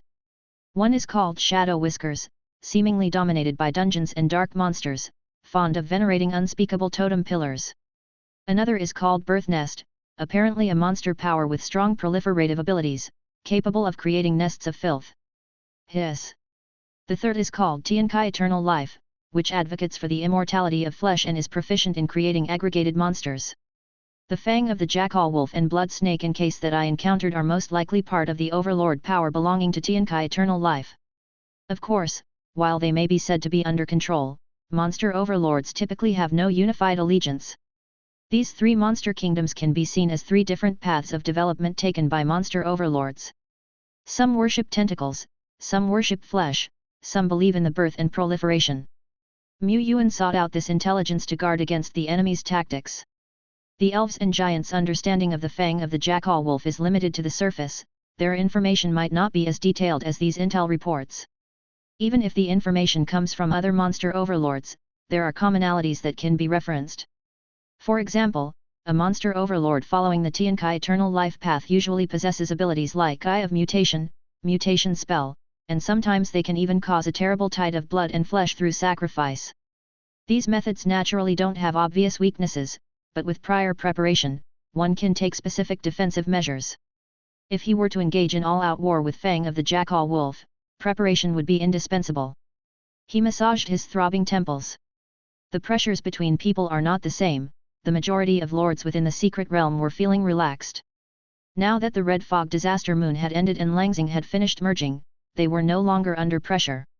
However, the lords were not slacking off or relaxing. Without warfare, it was the most opportune time to enhance their strength. Most lords were training new and old generals and expanding their military contingents, or constructing buildings and upgrading their territories. I actually failed the level 5 territory upgrade challenge, even though I had as many as 10 third order warlord level champions. A tall and muscular lord complained. In the distance, Lord Shen Mao, also a member of this secret realm, shook her head slightly. Success in the upgrade challenge isn't guaranteed by sheer strength alone, not to mention, just 10 ordinary war generals are far from being considered powerful. She had recently passed the upgrade challenge herself. And during her attempt, she had sent several elite figures from the 4 order level. The other lords from her batch in Dragon Court were only Kongming as a city lord back then, but now, everyone had passed the trial and was promoted to city level. Oh, of course, except Lord Tianyuan, he was not part of the norm. Seeing that quite a few lords were curious about the upgrade challenge, she thought for a moment and said, "The upgrade challenge is similar to the hero trial, but it has a much lower pass rate compared to the latter. Most level 4 lords can't get through this trial. Of course, all of you are exceptional lords, and there is a great hope for you to pass the trial in the future. But if there's still room for improvement in your territories, then I suggest you all wait a bit longer and accumulate more strength before attempting the upgrade challenge. After all, like the Hero Trial and Lord Trial, the world rules will grant different levels of rewards based on personal performance. Besides the basic upgrade rewards, if you have the chance, you should certainly strive for higher level rewards. I myself delayed for a while, waiting until my power had accumulated to a very substantial level before attempting the upgrade. Of course, there's no need to be as cautious as me. It's all about personal judgment. Like her strongest general, who was not far from ranking on the Dragon Court leaderboard. Taking such a force into an upgrade challenge, she was being overly cautious. She was almost invincible in the challenge scenarios. Who else taking on the upgrade challenge could boast so many generals, as elite as a rainstorm? She suddenly caught sight of the low-key yet noticeable young man from Yuan sitting not far away. Back during the Dragon Court competition, Yuan had outshone everyone. Once Yuan meets the conditions to initiate the trial, he might already have super champions ranked high on the Dragon Court leaderboard, right? Going into a trial with an invincible 4-order champion, just thinking about it is quite extravagant. Yuan also wanted to hurry up and initiate the trial. As long as the trial is passed and the territory is upgraded, warriors like Liu Lu could receive a baptism and be promoted to 4th order peak in a short time. That would save a significant amount of time on the path to legendary strength. However, Level 5 territory upgrade requirements. Omitted, already met. Population must be greater than or equal to 30,000 people, including over 300 individuals with special skills. 15366/30,000. Upon meeting the above conditions, the Lord may spend 500 soul crystals to initiate the upgrade trial. Note that an additional 500 units of soul crystals is required upon passing the trial, and if the trial is failed, the initial cost is not refunded. Building, public sentiment, military strength, safety index, and other conditions had long been met by Yuan territory. But the one thing, it was stuck on population numbers. It was not just a bit short for Yuan territory, it was way short. Is there any way to accelerate this process?